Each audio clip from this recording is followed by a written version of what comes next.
My name is Evan Harrington. It's Buffalo Pepsi. You want to try some? Look at me. Buffalo Pepsi. Look at me. There's different flavors. The biggest Jags fan of all time, Justin Bachman. If you're not sweeping, you're doing it wrong. To be biased, but Duval. I'm your host, Frank the Tank Lopez. I'm ready to fight a kid if it happens.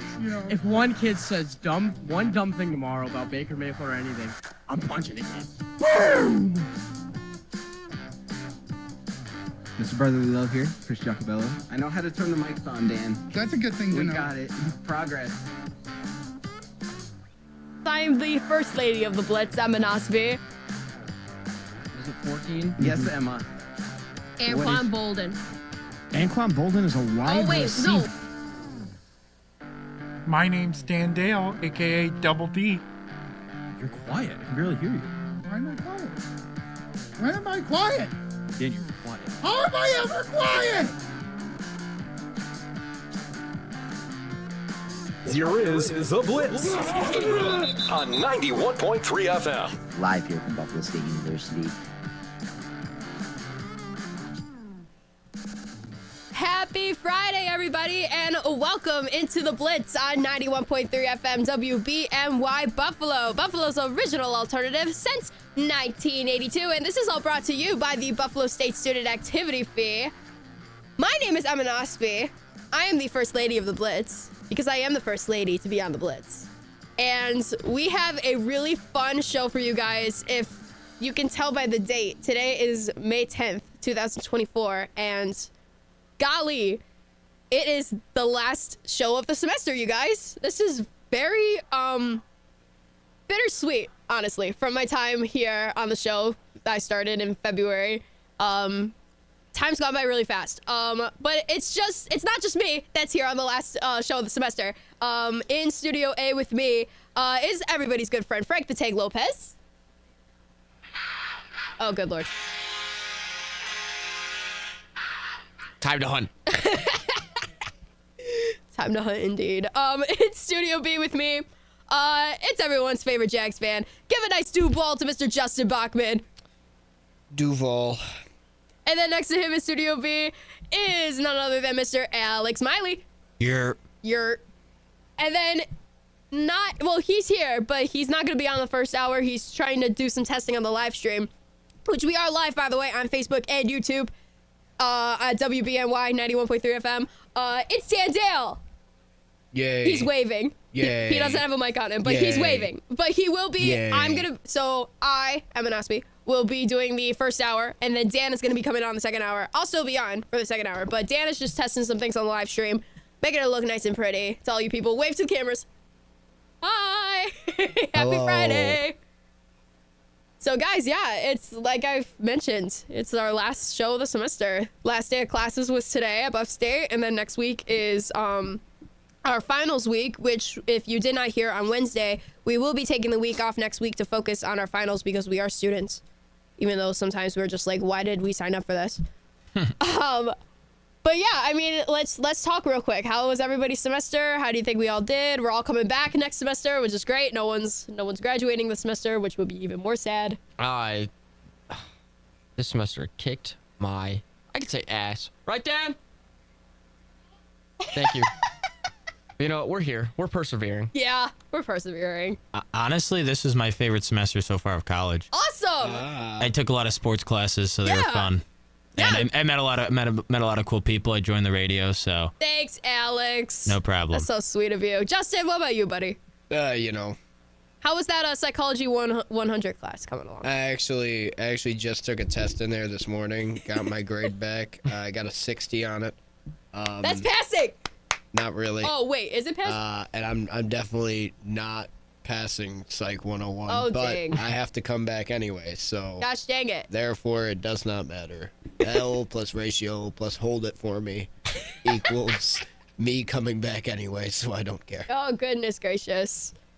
My semester went well. I mean, this is my first semester here at Buff State. I transferred here from good old Erie Community College. Good. And this was definitely, it's nice to not take any gen eds I took all classes now for my major because I did all my gen eds the last 2 years, and yeah, this is really fun. I really enjoyed it. I didn't think I would be on the radio station when I first came in, but my good old friend Armando from Joey Armando Power Hour, which I've been friends with this guy since high school, he's like, hey, maybe you should join the Blitz. It's pretty cool people there. And I'm like, okay, sure. And then I met these crazy dudes. Yeah, no, Frank sucks, but the rest of us are pretty okay. All right, wait a minute. Oh, I forgot how much this mic sucks. Yeah, I'm sorry. Just like the guy using it. We are we are a radio station since 1982, so it makes so much sense in the world. Speaking of a lot going on, a lot happened last night in both the NBA playoffs and the NHL playoffs. What do y'all want to talk about first, NBA or NHL? Because I wanna block that out for the first half hour, and then I have another little segment that we've been talking about in the group chat a little bit yesterday that I think we Spike's could not here, Yeah, so we we gotta- could we either gotta do wait. Rangers or Knicks. We gotta. Yeah, we gotta talk about both New York. Yeah, first. wait, where's Spike? I thought he was gonna be here. Well, Well, you know what? He'll show up out of nowhere. I think we'll start NBA then, because the Knicks didn't play yesterday. Yeah, True. I mean, we could do that. I was gonna say Spike is the kind of guy that just shows up fashionably late, but He's still a is there real- for a good time. A real out of the blue schmuck, if you will. Hello? That was Dan. Oh, so is Frank, he said. Frank, you Oh. do show up late. You do have a notorious track I've been record. late once in the past 5 months. A couple two tree. Yeah. Not to call you out in public, brother, but I will kill all of you. I'm scared now. Fine by me. no. Dan, I think Dan, why is your thumb up when I said I'm gonna kill you? He's like Maybe it's he fine said by I him bet. He said bet. So yeah, I mean at this point since the Knicks did not play, let's go into basketball. Let's talk about the real shocker of this out of the two games last night. The Cleveland Cavaliers 118 to 94 was the final. The Cleveland Cavaliers over the Boston Celtics in Boston. Shocked me not, brother. The Celtics suck. I'm not that surprised, and I'm not that worried. They lost to the Heat game 2 also, and then they went on to kill them 3 games in a row after that. I think the Cavs shot like 50% from 3, and Boston shot like 25%. That you're not going to win a game especially in this day and age when a team shoots that much better than you from 3. And it was a tie game at half. Cleveland just got hot in the third quarter and the early fourth, and it happens. So Exactly. I still think Boston wins the series in 5 or 6. Yeah, probably. However, Donovan Mitchell, that was pretty fun to watch. Donovan Mitchell had 29 points on the night with 7 rebounds and 8 assists. And he was on for only about 40 minutes. Yeah, I mean, Donovan Mitchell is nuts. Crazy. And then Evan Mobley finally had a good game scoring-wise. Evan Mobley finally got on the floor and did something. Darius Garland's also, there. Yeah, Mobley had 21 points with 10 rebounds and 5 assists. Yeah, I was just looking at the three-point percentages. Cleveland shot 46.4% and Boston shot 22.9%. And they shot 13% better overall from the field. Yeah, so let's when that compare it to happens, you're not gonna win that game. But that's so. the thing. It's like there were 3 Cavalier players, including Karis LeVert, that had over 20 points on the night. The only person on the Celtics who had over 20 points was Jason Tatum with 25. About damn time that guy shows up. Oh my goodness! Don't even look at me. He hasn't been shooting well, but he's averaging I think over 10 rebounds a game and 6 assists maybe. Even though he's not shooting, he is contributing in other ways. Hey, he hasn't been playing bad, but he has not been playing up to his I was standards. about to say he's not 19 years old anymore. I don't think. No, I think he still is. But They don't age in the National Basketball Association. Yeah, no, not at Until all. you hit 40, then you age. I mean, Oh, good Lord. we'll talk about that when LeBron Jameson hits 40. But yeah, the Celtics, they're always gonna let a game slip. It's the Celtics. It's their greatest fashion is to let one game just get away from them. Exactly. I mean, you're talking about, so like Alex mentioned, they did tie at the end of the half. Oh, Justin did? You said What? that? Did you What? say it? Or? No, he's Oh, waving you're to the camera. No, that I'm was me who sorry. said that. No, I'm sorry. I just saw it in my peripheral vision. I'm like, wait, did I make a mistake? Anyway, back to it. So like Alex mentioned, the Celtics and Cavaliers tied at the end of the first half, and then third quarter, the Cavaliers scored 36, Boston 24. But then the fourth quarter, it was Celtics only scored 16 points while the Cavaliers had 28. So I think really the fourth quarter was kind of like the changing of the guards almost in the sense compared to the third quarter. Well, yeah. I mean, this entire game was just not in Boston's hands, really. I mean, even when they were... I don't think Boston led for very much of this game, if any at all. I didn't watch, to be fair. I was watching the Oklahoma... No, yesterday I wasn't watching any basketball. Yesterday I was doing something else. But I did watch the Thunder Mavericks game, which we'll get into in a second, but I did not directly watch the Celtics. I watched part of it. I was going back and forth, honestly, between Rangers and Hurricanes and then that game. It's so funny. Like, I always keep tally of like how many times I change the channels, like go from like one game to the other, and it's always like over like 15 times that I always like change the channel. I always try to stick to one game usually, whatever game's closer to the end. Yeah, I just try to watch the ends of all the games if I can. I mean, I used to do that, but like I feel like nowadays it's more of like whatever. If I'm more interested in a certain game, that I'll stick to it more. I guess that's fair too. Yeah, but I think honestly, like these two, like the games yesterday, I wasn't like uber interested in. I mean, like I said, I don't have like an affiliate basketball team that I'm like a huge fan of, or say with hockey. So it was more of just me, just like, you know, enjoying sports, no matter what. Yeah, you gotta enjoy playoff basketball. It's fun. It's a real fun time. Playoff sports in general. Yeah, I was just all sports get better in the playoffs. Yeah. Yes. I totally agree with you. Just look at some other court stats. For this game, but I think we covered everything. Yeah. Honestly. To hell. Let's talk about the better. Let's talk about the better. Let's talk about the better basketball game last night, and that was the Mavericks, the Dallas Mavericks, and the Oklahoma City Thunder. 119 to 110 was the final, and the Mavericks tie the series 1-1. Listen, I don't know. PJ Washington had that dog in him. Oh, yeah. I was unaware. Washington is disgusting. I was unaware. 29 points, 11 rebounds, 4 assists. Luka Doncic. He did follow out though. He did, but I mean, yeah. True. But Luka Doncic also had 29 points, 10 rebounds, 7 assists. Yeah, so, I mean, everybody for the Mavericks just decided to show up with the exception of Kyrie. Yeah, except for Kyrie. But that's the thing. They can win a game where Kyrie scores 9 points. That's scary. Yeah, no, and that's the big thing about this Mavericks team, that you can't just glaze over if you're a Oklahoma City fan, is that you have to be worried about the fact that one of these guys could have a bad game and they could still beat you. Exactly. Like that's I think that's the magic of the Dallas Mavericks and these two guards with Luka Doncic and Kyrie Irving.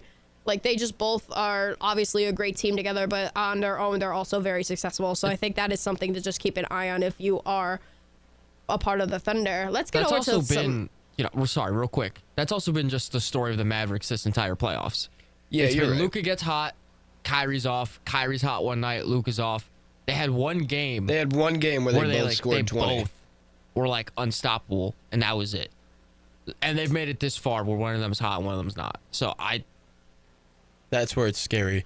I guess the question... imagine there's like they go like 3 games in a row where both of them get hot.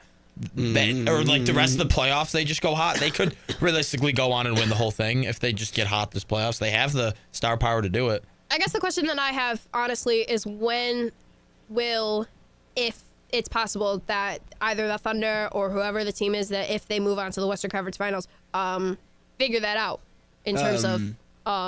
you're running Well, they better do it quick, because that guy over there in Minnesota might be the scariest basketball player I've ever seen in the playoffs currently. And he is 22 years of age. Justin, let's put a pin in this, and let's put a pin. I want to talk about the stats for the Thunder. Okay, you want to talk about the stats for the Thunder? Well, we talked about the stats for the Mavericks. All right, ready? Shea had a pretty above average game, but he can't carry everybody on his back, because nobody else did anything. 33 points, 12 rebounds, 8 assists. Jalen Williams was the second highest scoring player on that team with 20 points, 4 rebounds, and 4 assists.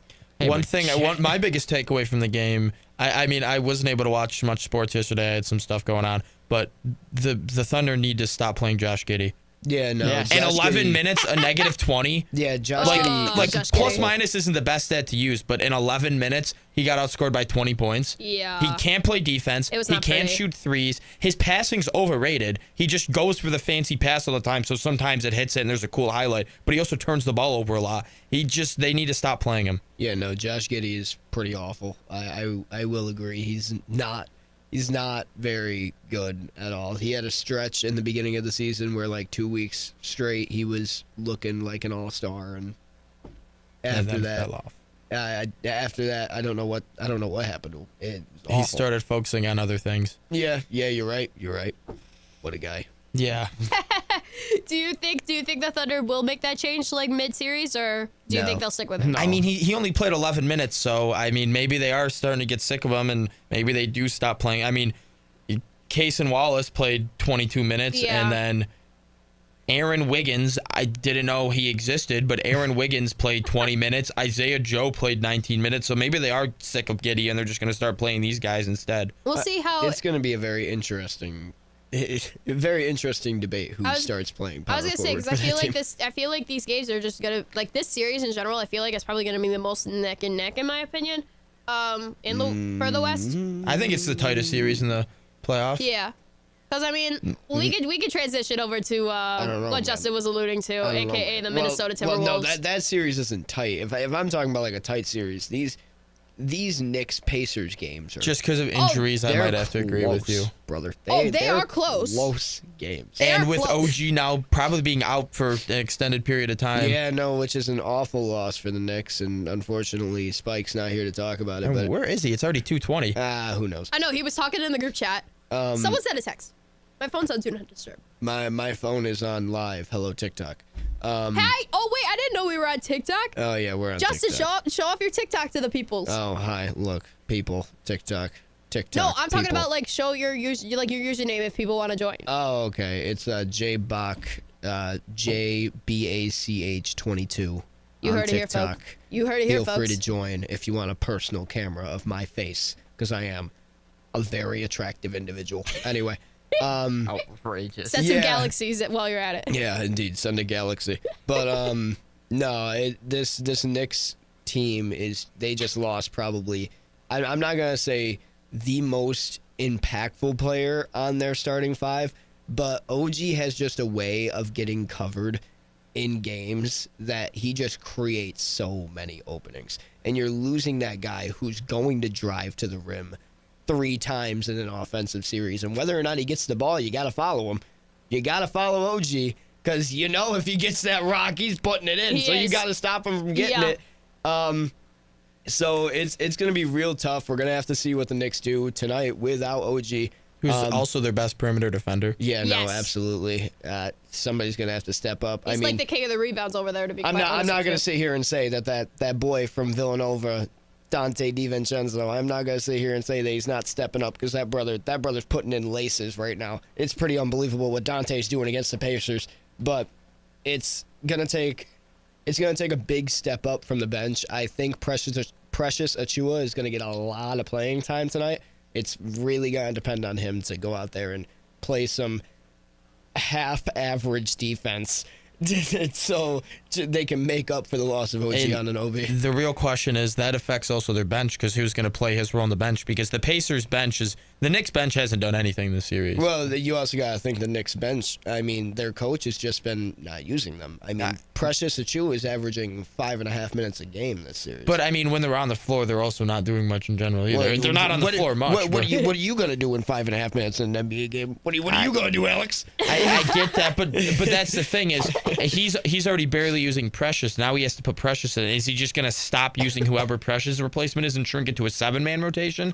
He's gonna get even more tired. They've already been playing a 7-man rotation, 8-man rotation. That's what Spike was talking about. And I know a lot of Knicks fans are complaining that they're only running a 7-man rotation. It's going to tire everyone out, and they want him to go to like an 8 or 9-man rotation. Well, I mean, Josh Hart played every second of last game. He did. And at this point, that brother needs to be sponsored by a treadmill company, because there just ain't no damn shot. You're playing 48 minutes straight of NBA level basketball. There's no way. Here are the minutes from the Knicks minutes. OG had 28. He got injured. What was in the third? Maybe beginning fourth.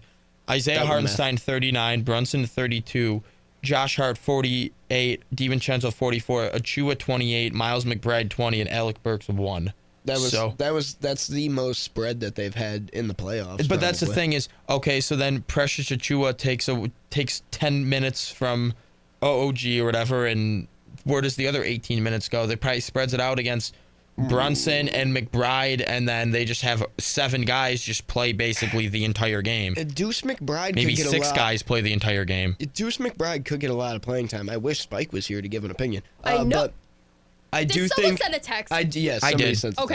text. But Deuce McBride, I do think could get a lot of playing time. I do think Precious Achua is gonna have to step up because he's that next big guy that could play on the perimeter for the Knicks right now. He is that bigger guy to go out there and play that quote unquote OG role. So you kind of I understand he played many more minutes in the last game than he normally does, but he's gonna have to tack on a few more. But also the thing is, what are they going to go to a 6-man rotation, or is Alec Burks now going to get 15 minutes? And he hasn't played basically this entire playoffs. He could be cold and be bad. He's probably gonna get more minutes. And that's also an effect too, because it's not just going from OG to Precious. Now you're going from Precious to Burks. That also hurts the bench, and that puts more pressure on the starters because they're going to play more. So they've been figuring it out. All of their starters averaged well over 35 minutes in the last series against the 76ers. So if anybody can figure it out, it's them boys over in New York who all clearly run for at least 7 hours a day on a treadmill, especially Josh Hart. Yes. It's the power of friendship, as Spike would say. It is the power of friendship. Them boys, them Villanova Knicks, they're balling. We shall see the power of friendship tonight at 7 p.m. Eastern Standard Time. Knicks at Pacers. Let's since we previewed that game, let's preview the other game that's happening tonight at 9:30. Are you talking about my glorious king and Anthony Edwards? Yes, I am. You're talking about Yes, I am. Because and quoting Anthony Edwards. He is not the next MJ. He is the first Anthony Edwards. And the way that he did it, oh my goodness. The post-game interview was spectacular. Because not only is the guy feeling himself, he's feeling himself. He knows he's cooking. But he's doing it in a way that shows that this 22-year-old man is going to be a leader, not only on his team, but in the NBA in the future. This guy, he's holding his own, he's holding his high praise, and he's swallowing it. And you gotta love it from a young guy who knows he's playing well. He's humble and hungry. With that, that's a great way to put it. Yeah, and Sean McDermott put it all the time with the Bills, humble and hungry, and it works with any good player out there. And Anthony Edwards is, it's crazy. You go into the defending champion's house, and you make them look stupid. Two games in a row, especially last game. The Nuggets looked lost. And Rudy Gobert, Defensive Player of the Year, fun fact, he won it again. Yes, he Wasn't did. even on the floor. Wasn't on the floor for a single second. Not one. They held them to 80 points and beat them by 26. Not to get too off topic here, but let's remember that Anthony Edwards is going to be traveling to Paris this summer for the Olympics. So if he is this hot right now in the playoffs, imagine him on Team USA. Oh, we're winning every game by 40. We are winning. We're going to win every game by 40. Imagine Anthony Edwards being an Olympian. But with all that being, rest of those NBA All-Stars, I swear to God. Oh. With all that being said about Anthony Edwards, I still think the Nuggets take this game. I just don't see Jokic going down 3-0. I still think the Timberwolves win this series. I'm not saying the Nuggets are coming back and winning the series, but I just That's think what I thought you meant. I think Jokic is just going to put on his Superman cape, and we're not going down 3-0. I think he's going to get this one. I don't know. I'm going to go T-Wolves in 6. I think they basically just go back and forth. I think it goes Nuggets, T-Wolves, and T-Wolves close it out. That would be awesome if that's the case. I don't think so, man. I just think because for the first time all playoffs, the Timberwolves, it wasn't just Anthony Edwards last game. No. It was Karl Anthony Towns went in there and cooked, not only on offense, but on defense. And not to mention, that guy, JT McDaniels, I don't know what happened. I don't know what happened between the regular season and the postseason. But JT McDaniels is looking like one of the better role players in the NBA right now. Yeah, I'm looking at an article over here on NBA.com from Sean Powell. Basically, 4 things to look for in Game 3. And number 4, McDaniels coming of age.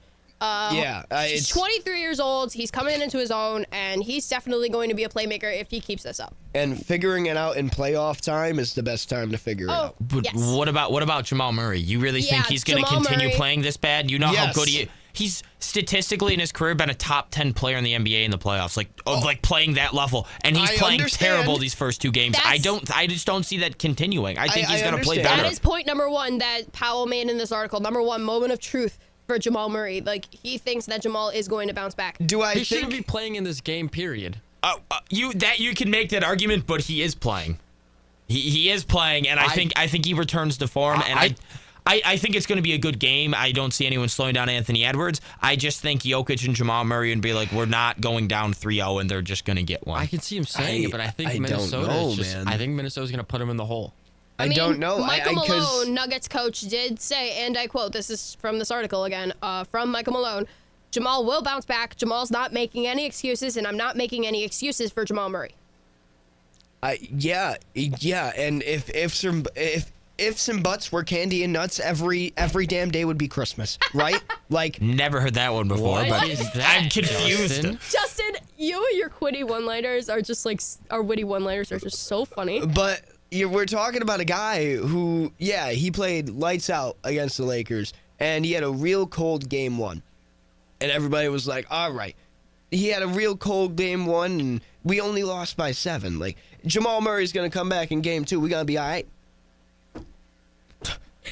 Jamal Murray must have rubbed off a little bit on Jokic and everybody else in that locker room because they went out there and lost by 26. All I'm going to say is that, yes, can Jamal Murray easily go out there and put up a 20-plus point game with 6 or 7 assists and a couple 2-3 rebounds? Easily. Absolutely he could do that. Do I think he's going to? I think Anthony Edwards is living in that guy's head rent free. Not paying no expenses, paying no interest. Anthony Edwards is living in the mind of Jamal Murray, and Jamal Murray is frightened. And I think it all started with game 1. I think this is going to be mad downhill for the rest of the series when it comes to the Nuggets. And you told me that I'm saying these words 2 weeks ago, I would have told you were nuts.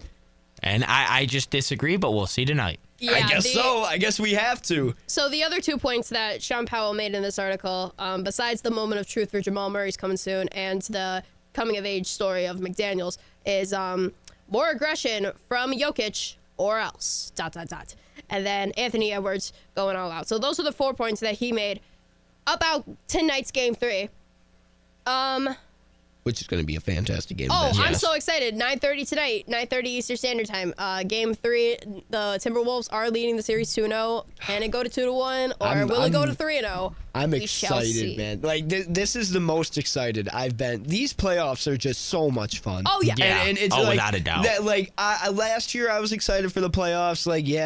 Playoffs are always exciting. This year is better than last year. There's just something. Sure. There's something about these young guys that are just going in there and cooking. There's something about Shai Gilgeous-Alexander that just gets me fired up. There's something about Anthony Edwards that just awakens a demon inside me.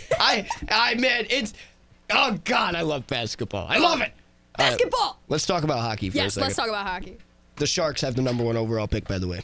Yes, the Sharks have Macklin Celebrini. I am officially the meme team, San Jose Sharks. They're gonna be nuts in a couple years. They are going to be nuts in a couple of years. And then we're gonna come back and we're gonna be like, guys, remember when we made fun of the San Jose Sharks? I am officially a San Jose Sharks fan, by the way. I'm buying merch. I don't know.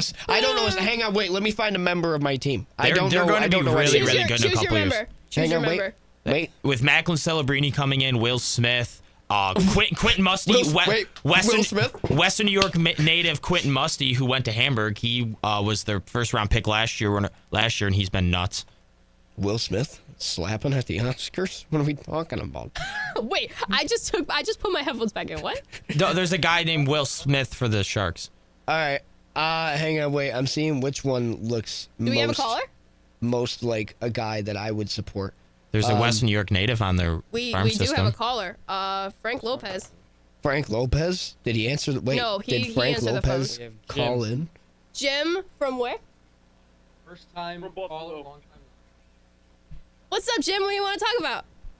I want to give a couple thoughts, and then I'll hang up and listen. I don't think Jalen Brunson is a top 5 point guard. I think Chris Paul and Russell Westbrook are 10 times better. Thanks for the time, guys. I'll hang up and listen. Oh, what? Whoa, hang on a minute. All right, Jim. All right. You're going to hang up and listen. You're going to listen to me, and you're going to listen to me good. Jalen Brunson. Let's talk about it for a second. This guy, Jalen Brunson, he finally figured it out. And I understand. I can understand where you're coming from. We're talking about a guy who in Dallas, he couldn't find his role. He couldn't find where he fit. And now we're talking about a guy who is not only taking charge of a team, but he's doing it so well. He's doing it beautifully. It's a masterclass. And the new King of New York, it ain't Melo anymore. Somebody's got to change the lyrics. It's Brunson. And you want to talk about Russell Westbrook and James Harden, the beard, the no longer good, the no longer an all-star contender, Russell Westbrook, who hasn't been able to shoot a 3-ball since 2017, Russell Westbrook, who hasn't passed like he used to, hasn't rebounded like he used to. You want to talk about James Harden, who's about as inconsistent as me when it comes to whether or not I'm in a good mood when I wake up in the morning? Like, wrong. Incorrect. You're talking about two guys that are so far past their prime, their hairlines are receding faster than their age is growing. Damn. All right? What's happening? Damn, brother. You want to talk about how they're better than Jalen Brunson? I think you're nuts. I think you're borderline crazy. I think you should go talk to a specialist. Cause oh my goodness, there just ain't no shot. There ain't no way you just said that. There ain't no way you gave me 6 words of your time for you to tell me that Jalen Brunson is worse than modern day Russell Westbrook and James No Hair Harden. Listen, man, we love. I agree with you, love but that's them. crazy. We love all of our listeners and all of our fans. All right, and we take all opinions here. Yes, we do. Thank you, Jim. All right. Yes. So thank you for calling. And if anybody else wants to call, take it. Hang on. I'm going to do it without looking back. 716-878-5104. Wow, look at you. You did it. Yes! I would have just read the sign, but, you know, I wanted to feel good about myself. All right. By the way, my favorite Sharks player is Justin Bailey because we share a name. Choose your players now before the NHL season. I have chosen my player, and I don't know where he is. You're in not this going lineup. Celebrini? I don't know who any of these people I would have are. gone. If I wasn't going him, I would have won Quentin Musty just because he went to Hamburg. Yeah. Oh yeah.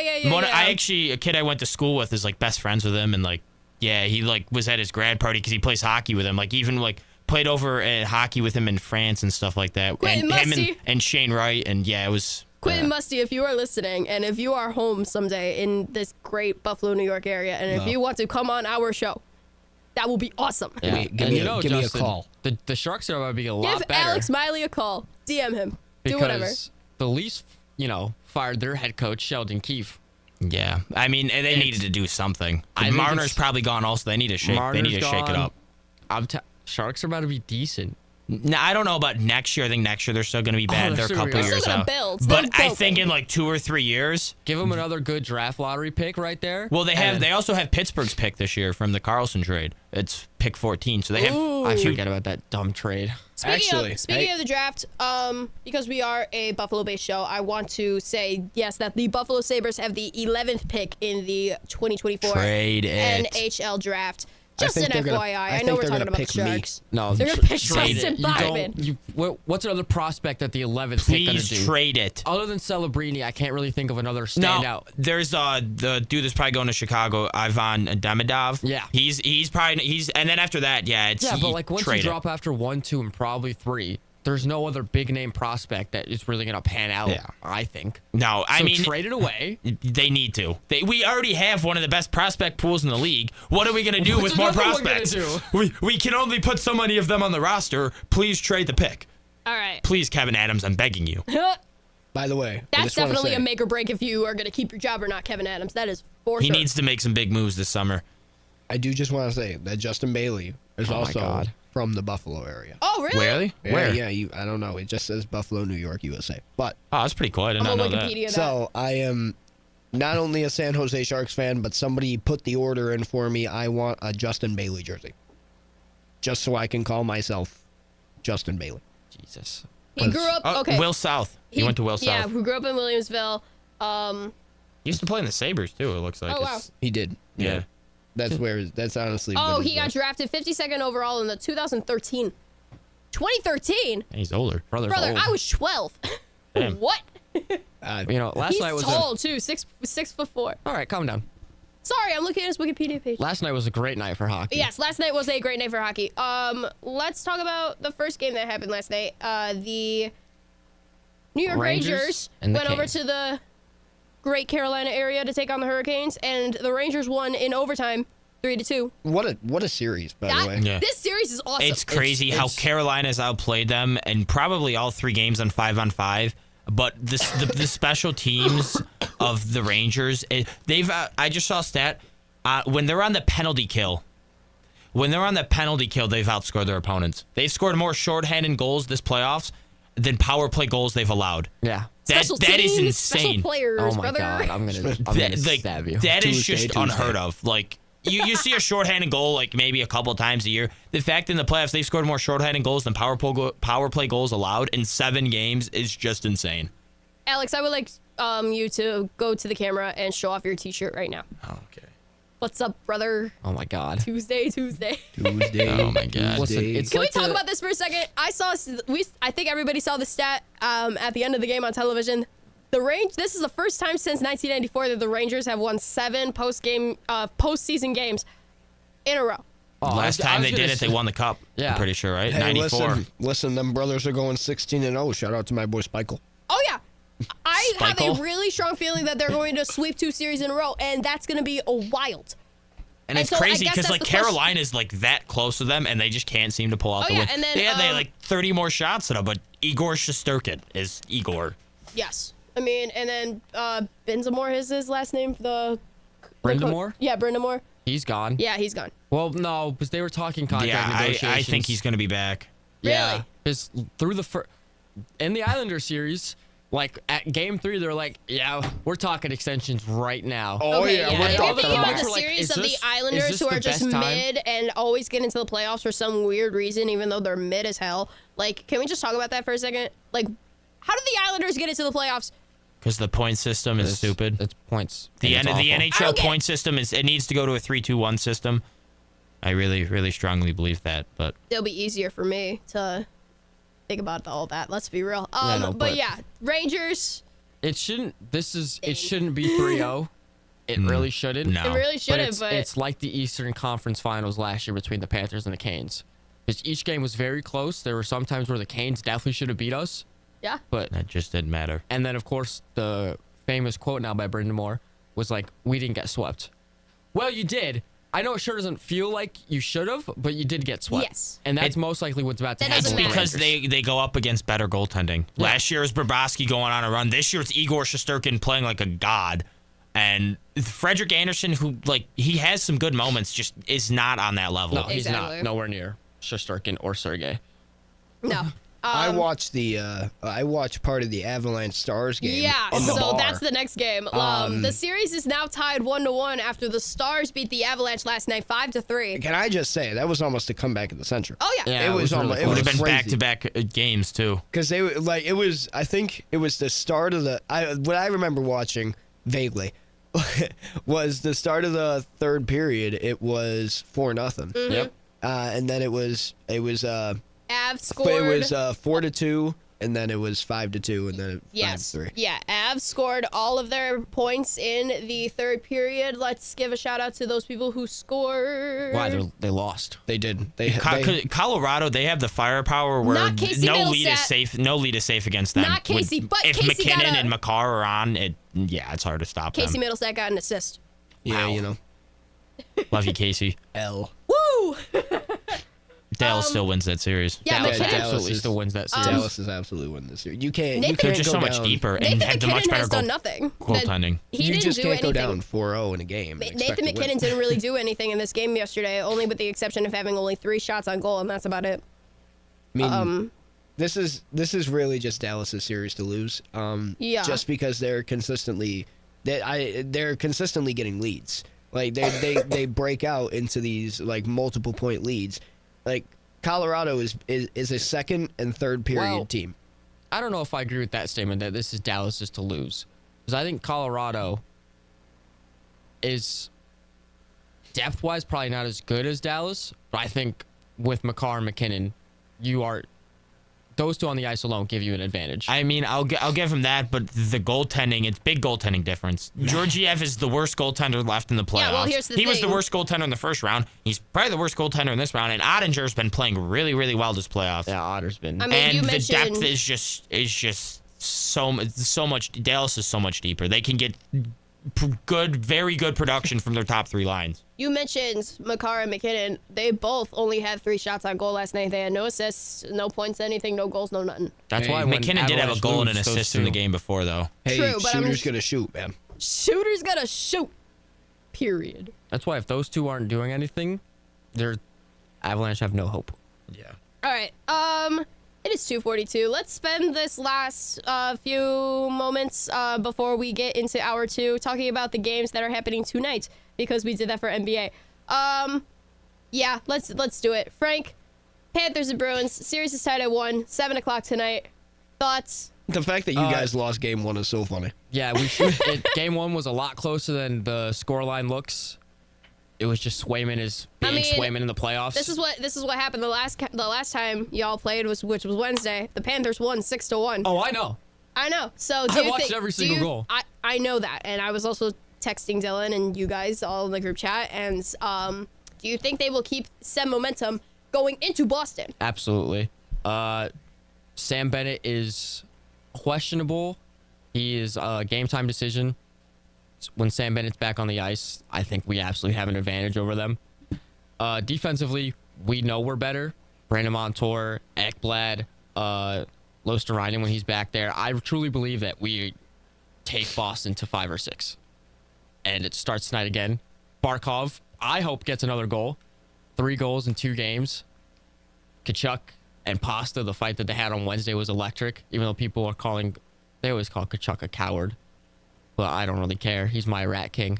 I saw him in a Supercuts commercial or whatever. Yeah, they also agreed to fight on the bench. Oh, like, Kachuk looked over, Pasta looked over, and they're like, all right, we're going to fight. Sorry, Pasta, you just got knocked out. It's as simple as that. You lost. Hold your And own. if I'm Boston, I think I go back to Allmark. Like, I understand Swayman's been playing the way he has, but they've been using the 2-goalie system all year because they want to have fresh. And as you could see, Swayman was definitely not fresh in that game. He allowed 6 goals. They pulled out Swayman and threw Allmark in. Oh, they did? We put up 3 on Swayman, took out Swayman, they put in Allmark. We scored 3 more. Oh, I did not know Yeah, that. they pulled him out. And so it really just didn't matter. See, it really didn't matter. We put up 3 on both. Because I tuned in like the middle of the game. I had no idea they switched him out, and I just saw Florida just still dominating. Oh, no, I thought it was Swayman. I think they started Allmark, then they took out Allmark, then put Swayman, and then we scored 3 on Swayman. Let me check the box score to know for sure. Or it might have been 4 on Swayman and then 2 more. But no matter what, like, we both Yeah. Swayman. Swayman allowed 4. Okay. And then Allmark came in and allowed the last 2. Okay, so it was Swayman who started. Yeah, so it really, like, the fact that we could be able to do that to both of them in the same game, I'm not worried at all. Because Allmark's been played really good against the Panthers this year. Didn't he start basically like every game and like kind of dominate them a little bit in the regular season? Yeah, I think we split the series. No, Boston won all 4, but 2 of them were in overtime. They won all 4? Yeah, I saw a stat like a couple days ago. ago. We had 1 or 2 against them. No, Boston was 4-0 and Florida was 0-2-2 against them. Look at Frank using memory and not looking at his phone. I just happened to see like a graphic like a couple days ago. All right, I go by heart and what I want to hear. I just go by what my heart says to me. All right, but I'm not. Because we lost game 1 and they gave us, I think, a 24% chance to win the series after game 1. That's crazy. Yeah. That is absurd. And now we're back up to, I think, 55% to win the series. That's. I don't know how after game 1 on such a. Yes, the scoreline was bad, but it was such a close. Like, it was such a closer game than what it should have been. Yeah. But, I was watching it, and, like, Florida had so many... It was, like, still, like, a 2-1 or maybe 3-1 game, and Florida's just dominant. They're getting so many pucks, and then they're getting, like, close in on Swayman, and Swayman was just being Swayman. It was just unstoppable that game. So, after that game, and then after Wednesday, I wasn't, like, that really, like, fulfilled my hope, and I'm like, oh, this is 2024 Florida. I'm not worried at all. Just like how people said, oh, you lost to Tampa. You worried now? Nope. No. No. I had a feeling when going into this series, it didn't matter if it was the Bruins or the Maple Leafs. It mattered a little. Toronto would have been a lot easier. Okay, but regardless, that Florida was going to win the series no matter whom they were playing against. I got the Bruins. Really? Thank you, Justin. No. I mean, obviously I have my Florida, but I think Boston's going to give us way more of a hell of a fight. Which actually, in my opinion, is probably a good thing for you guys. No. Why? Because we went through hell last year, and then, oh, by the way, I hate Toronto. I hate Matthews. We know. I hate Nylander. We know. There were 8 Panthers last year. Kachuk literally had to be put into his thing. You got it or need help? You got it. Just pick up the phone. Pick up the phone. We're going to teach Emma. Just pick up the phone. Say hello. Dial. 888. Good job. 8888. There's no one there that it's fine. I am the funniest person on the show. Kachuk literally had to be helped into his gear. People, sorry. Ekblad was broken on like a broken femur.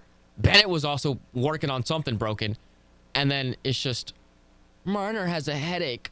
Get out of here, Marner.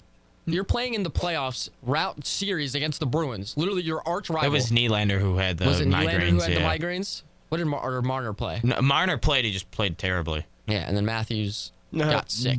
I think there was some other injury besides being like sick that they reported that there was an actual injury. They just didn't report on what it was. The entire Toronto team is just soft. So that's why I like Matthews just because he's American born, but that's about it. Yeah. So that's why I just kind of want an easy route. That's such a random thing to say. But I'm so if sorry. we can take Boston. USA on top. Yeah, screw Canada.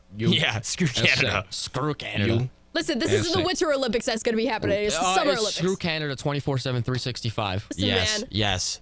Ooh, what are you talking about? Emma, come on. How else am I supposed to see my favorite artists in concert when they don't come to Buffalo? I crossed the border to go to Toronto. You wait. No. Or you go down to Pittsburgh. I'll go down to Pittsburgh. No, because Beyonce canceled her Pittsburgh show. So thank God I chose Toronto night one. It sucks to suck. Anyway, there's another game happening. There is, and let's talk about this for a second because it's gonna be the Oilers and the Vancouver Canucks, Edmonton Oilers, and the last time they played against each other was Game 1. Vancouver won, and that was the comeback of the century, fellas. Yeah. At the end of the second period, it was 4-2 Oilers. Third period comes around, boom. Canucks score 3, wins 5-4. Which was amazing, by the way. What a game. What a game. What a game. I really think this is gonna be something else. Why is it at 10 p.m.? I have an ultimatum. Because it's the West Coast. I have an ultimatum about this game. Because I love Connor McDavid. That's my McJesus. Shut up, Justin. Your time's up. Oh. I love McJesus. McJesus is God. McDang. And I would love to see him win a Stanley Cup. But also, I want to see Vancouver upset them. Even though it's not really an upset, just because they were seeded higher and they're better in the regular season. But like if the Oilers just started off hot in the beginning of the season, they would be way higher. Yeah. Started off spicy. Or they started off just not awful. Yeah, just not bad. If they would have just started off just playing normal hockey. They started off like they were the San Jose Sharks. Yeah. Oh my God. Well, yesterday they did say let's go Sharks. Both forwards for the Oilers, Draisaitl and Henrique, are questionable. Huh? Dreisaitl's questionable? Dreisaitl's gonna play. There's no. It says forwards are day to day for Edmonton. So again, it's questionable. So we don't know. I think even if Draisaitl doesn't play, I'm This was just posted McJesus. And then Zach Hyman already has, I think, 9 goals in 6 games.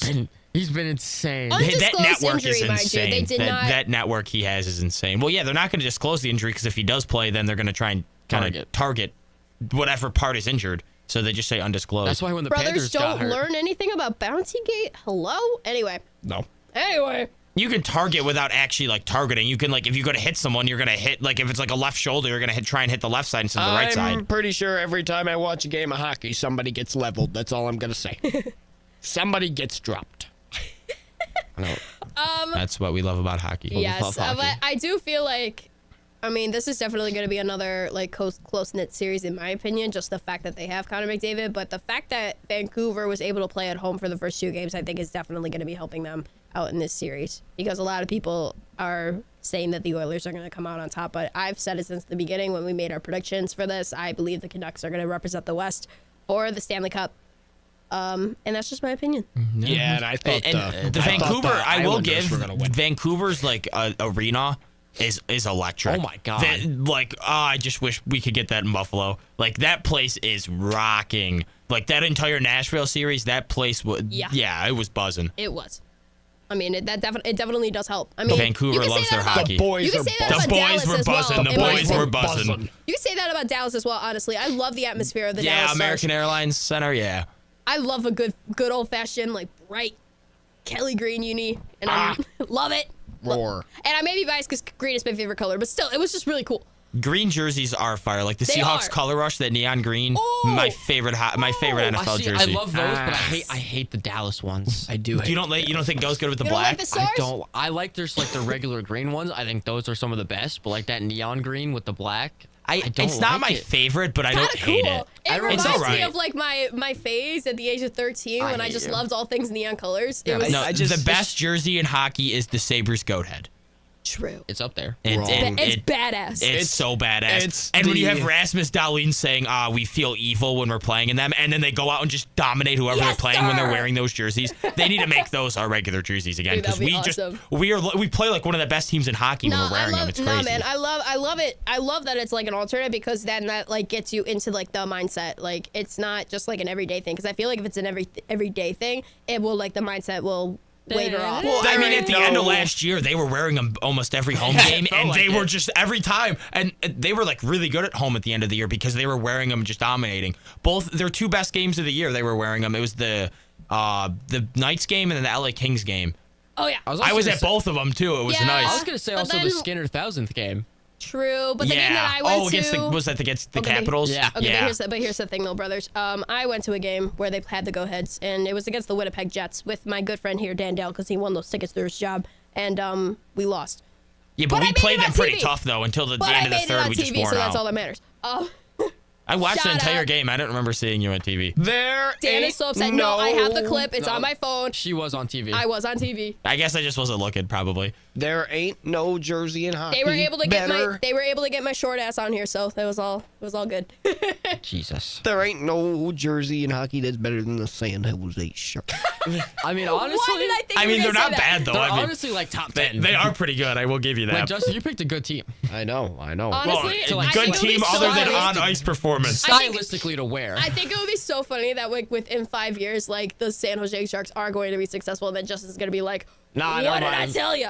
I know, and then they're going to switch to the Penguins, who are going to be terrible as soon as Crosby leaves, just because they're going to be awful. Yeah. It doesn't have to be when Crosby leaves. It's going to be this season and next season. Well, with how good Crosby is, I don't think they're going to be the worst team in the league the next couple of years. I think as soon as he's done, they're gone. It's going to be dark times ahead for Pittsburgh and Washington. Yeah. Mason. Yeah. Love to see it. No, but Pittsburgh will get lucky, and the first year they'll be in 3 years, and they'll go get Gavin McKenna. It's the Green Bay Packers of hockey. They're gonna somehow end up with Gavin McKenna. I'm calling it right now, just because it's Pittsburgh. Yeah, Chicago goes from Patty Kane to Bedard. No. Pittsburgh's going from Crosby to Bedard's cousin Gavin McKenna, who is looking better than Bedard has so far. Really it's good. insane the numbers he's putting up.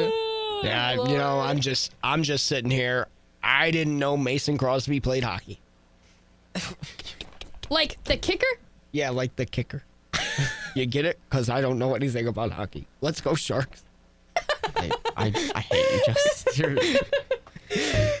Just a reminder for y'all, if you don't know the date, the 62nd NHL entry draft, aka the 2024 NHL drafts. Oh my God, I'm so sorry. It will take place June 28th to 29th, 2024 at the Sphere in Las Vegas. They're doing it at the Sphere? Yeah. Oh, that's gonna be cool. I did not know that. I can't wait to watch the Sharks pick number 1 and pick a guy who I have no idea who the hell he is. The Sharks are getting a really good You know player. what, Yeah, Justin? he's a stud. Justin, this He's is the gonna start of be- being a fan. You don't know anybody, and then you go like on your like dark web, look at Wikipedia pages thousands of times, and look at highlights on YouTube until you say, yes, I am a diehard fan because I did my research. He's not like Connor Bedard, Connor McDavid level prospect, but he's pretty darn close. Could we say we're the start of something new? It feels so right to be here with you. Whoa. You guys are dumb. You guys are absolutely just That was great. Justin, vile humans. we're on the same wavelength. Oh, brother. yeah, no, we're here. And then Alex is supporting, and then Frank's the hater. Yeah. I don't know if Alex is supporting I saw what Alex. I saw what Alex did. He's not supporting. Yeah, I was glad you saw that, Frank. I saw what Alex did. Not supporting. Y'all suck. All I know is it's the top of the hour, and let's go Sharks. Yeah, I was gonna say it's 2:56, so we're gonna take a break until the start of the top of the hour. Thank you all so much for listening. I have been Emma Nosby, the first lady of the Blitz. Dan Dale is going to take my position and produce the second hour. We have a really fun game that has been a semester in the making for you all, so stick around. We will be right back. The debate also. Oh, sorry. Never got to do the NFL thing. Uh-oh. What'd you do? Whatever. Hang on. We were gonna do quarterback debate. Sorry, let me restart it again. We shall be going. We were gonna debate. Tune in to The Blitz every Monday, Wednesday, and Friday from 2 p.m. to 4 p.m. on 91.3 FM WBNY. I was in the middle of the Atlantic Ocean when it happened. There was a sudden jolt, and our submarine crashed on the seafloor. We were in total darkness. That's Dr. Dejana Figueroa, a marine biologist and STEM teacher, talking about a deep sea dive she'll never forget. It's funny, when I was a kid, I was afraid of the ocean, and there I was, 2 miles below the surface. But as a scientist, you prepare for that. Using our training and a little creativity, we fixed the sub and finished our experiments. The dive was just too important. Every dive gives us glimpses at things few people ever get to see. Glowing creatures, fiery undersea volcanoes. When we got back to the surface, I kissed the ground and called my mom, of course. But you know what? I wouldn't trade that dive for anything. Dr. Figueroa uses her passion for STEM to discover new things and make the world a better place. She can STEM, so can you. Check out She Can STEM for more stories and inspiration. A message from the Ad Council. The sun's shining, birds are singing, and all feels right in the world. Until the season changes, and suddenly everything seems darker, less lively, and you lose your motivation to get out of bed. If you struggle with depression, you're not alone. In fact, 1 in 5 people experience some form of depression, and no matter the time of year, it may affect your behavioral or physical ability to live a happy life. At the American Psychiatric Association Foundation, we understand what you're going through, and we're here to help.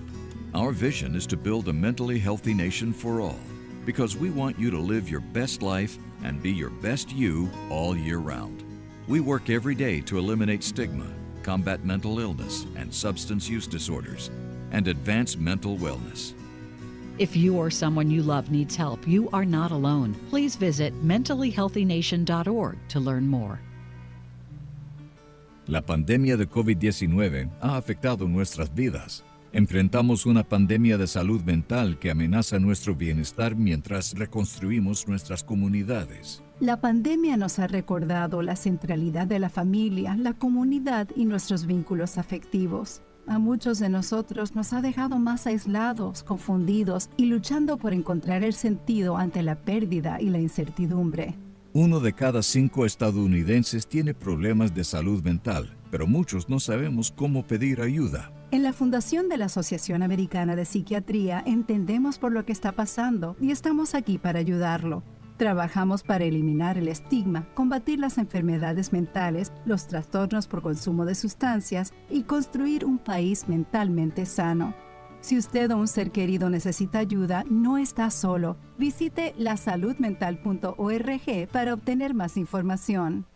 Sherman Gillums Jr., Paralyzed Veterans of America. For more than 70 years, Paralyzed Veterans of America has helped hundreds of thousands of veterans get all the benefits they have earned. Al Kovac Jr., Paralyzed Veterans of America. We provide one-on-one support tailored to your individual needs, including healthcare advocacy, benefit support, and career assistance. For more information, call 1-800-424-8200 or visit pva.org. A public service of Paralyzed Veterans of America. Victor deployed for the first time to Afghanistan in 2003. At 4 in the morning, my phone rang. They said, "I regret to inform you that your husband was wounded in action." Victor sustained a moderate traumatic brain injury. I was doing school full-time, and I was also then caring for Victor. One of the most important elements of caregiving is taking care of yourself. I just didn't want to forget that I also had goals and that I also had a life. What I did is I challenged Victor to meet me halfway. There are almost 6 million military and veteran caregivers across the nation. We have our own journey, and we can fulfill that journey at the same time that we are helping our loved one. Visit aarp.org/caregiving for a free military veterans guide to navigate your caregiving journey and better care for your loved one and yourself. Brought to you by AARP and the Ad Council. La pandemia de COVID-19 ha afectado nuestras vidas. Enfrentamos una pandemia de salud mental que amenaza nuestro bienestar mientras reconstruimos nuestras comunidades. La pandemia nos ha recordado la centralidad de la familia, la comunidad y nuestros vínculos afectivos. A muchos de nosotros nos ha dejado más aislados, confundidos y luchando por encontrar el sentido ante la pérdida y la incertidumbre. 1 de cada 5 estadounidenses tiene problemas de salud mental, pero muchos no sabemos cómo pedir ayuda. En la Fundación de la Asociación Americana de Psiquiatría entendemos por lo que está pasando y estamos aquí para ayudarlo.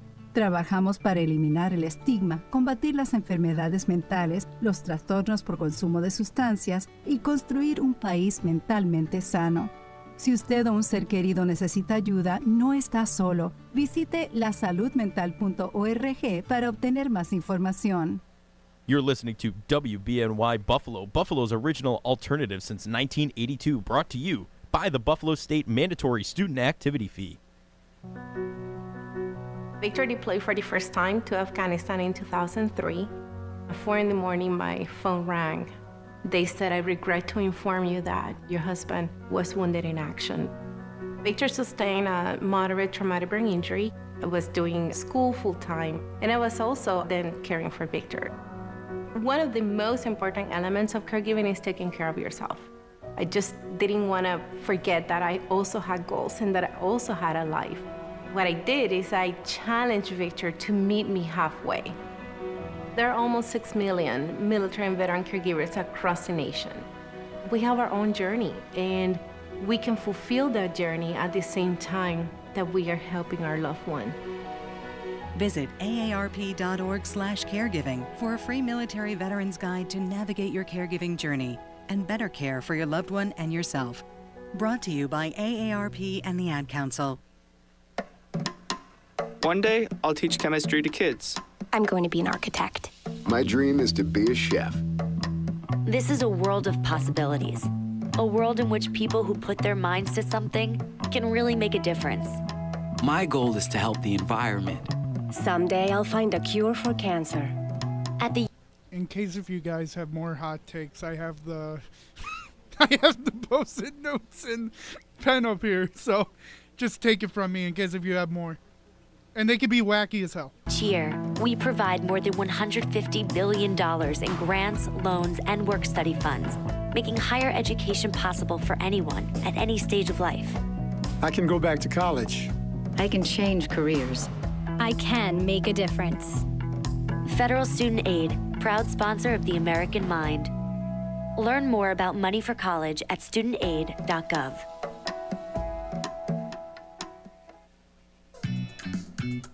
Drake still can't win a game in 2024. He's like Cody from Dude Perfect. You know, I'm the game guy. I'm the game master.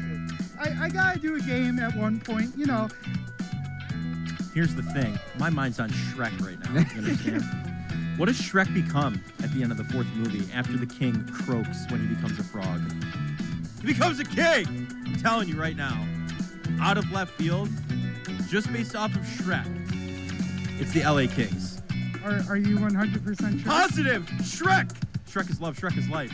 It is the Los Angeles. No way! Are you serious? I am serious. I do have a game, because it is Friday. Chris has a game. You know, it's going to be a fun game. I'm going to enjoy every second of it, like I usually do.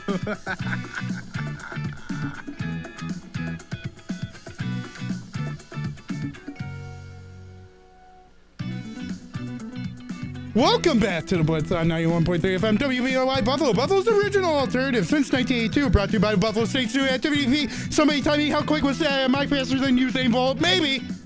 Oh, what? Really, Frankie got ruined? No, really?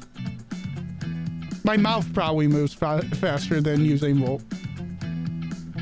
It does. Well, my name is still Dan Dale Double D. I was over there in the other room and I was pressing buttons for an hour. Fun, right? Yeah. Now I get to talk.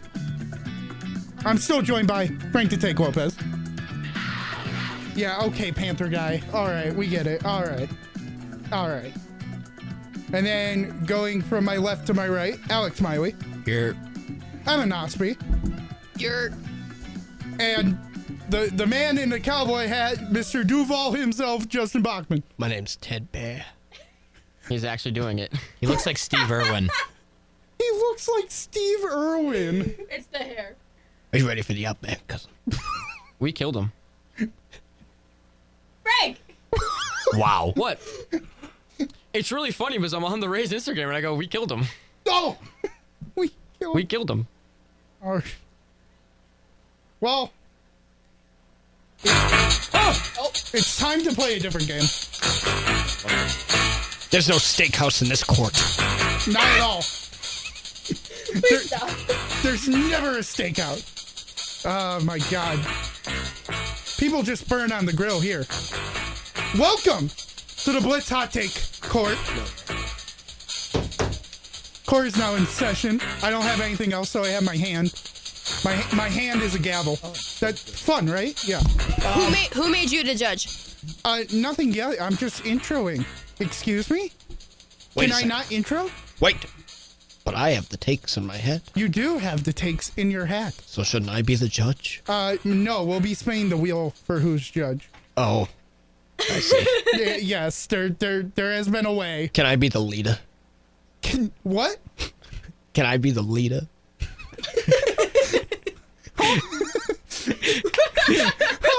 I'm gonna lead you on an adventure through the prairie. Just like Steve Irwin, I'm gonna stab Justin. Wow. Well, you know, we better get this show on the road. Happy last show.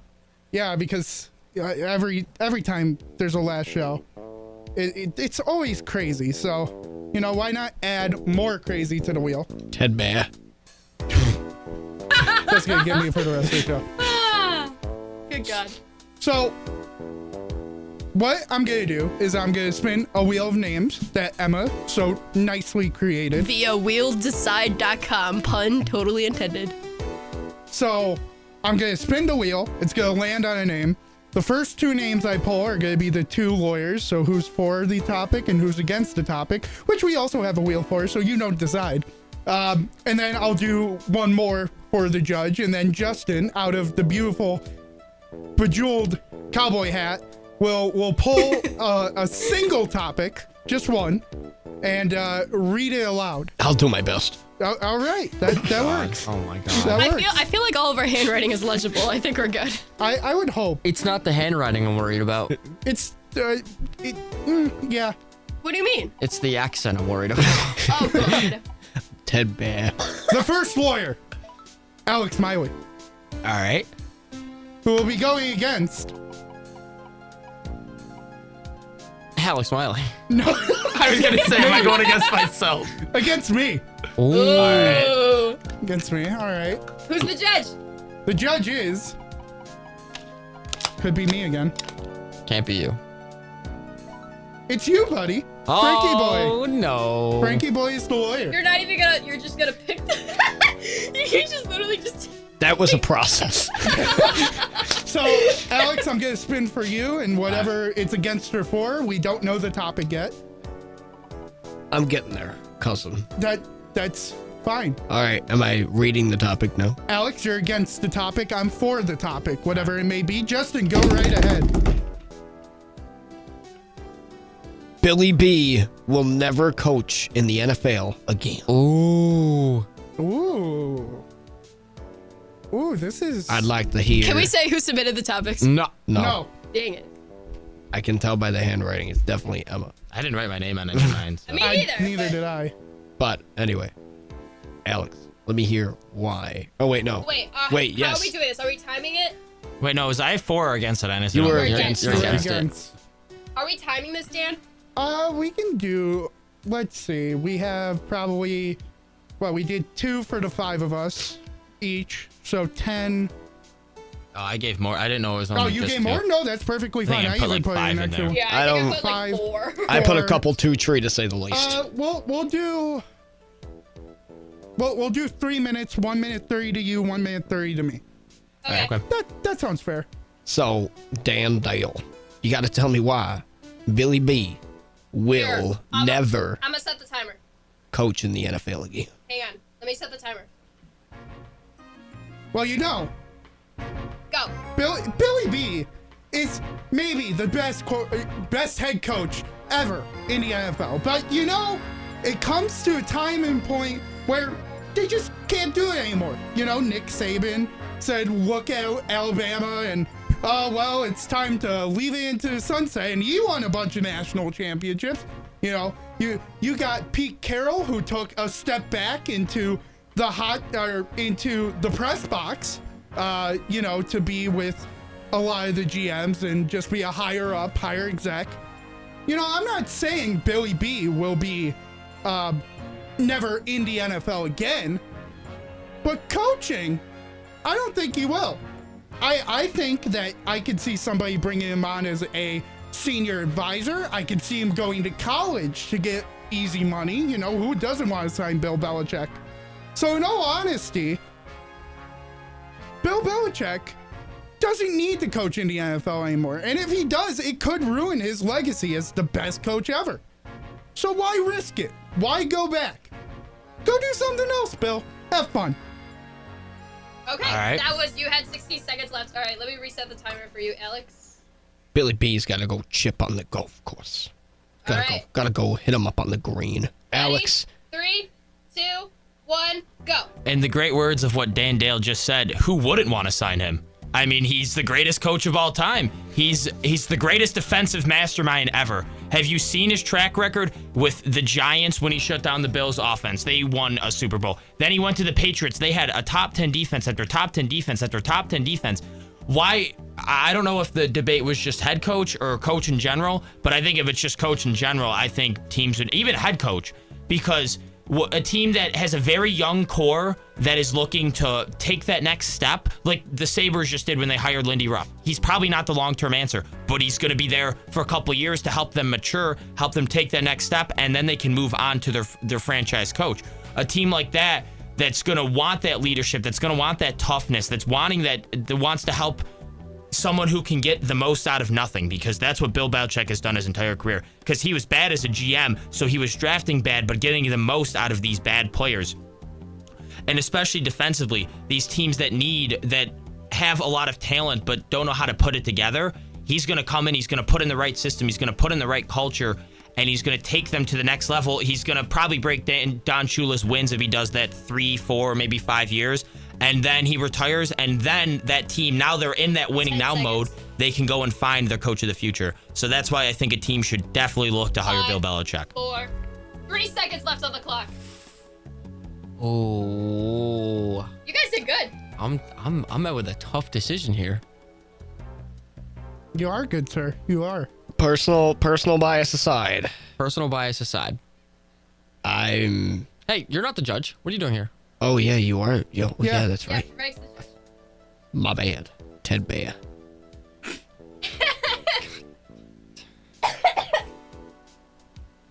Dan, I liked your points. Okay. But the fact that Alex used your words against you. Also, we know how egocentric these guys are. Yes, Bill could do whatever he wants, but I'm going to go with Alex on this one. Yay, Alex! That's 1 point for Alex. Wait, does that make me and Emma the jury? No, there's no jury. It's just a judge. I mean, you could be the jury if you really want. But the thing is, if it's 1-1, then. Well, judge makes the final call, though. Yeah. We'll add that next round. The remaining two are the jury. They give their thoughts. Then the judge makes the overall decision. I'm not listening to my jury. We can give our final thoughts. I mean, we can give our final thoughts if y'all want to. Nope, move on. No, we gotta move on. Damn. I already made my decision. All right. Next up. Oof. Justin, start picking. I started picking. Alex again. Nice. W's.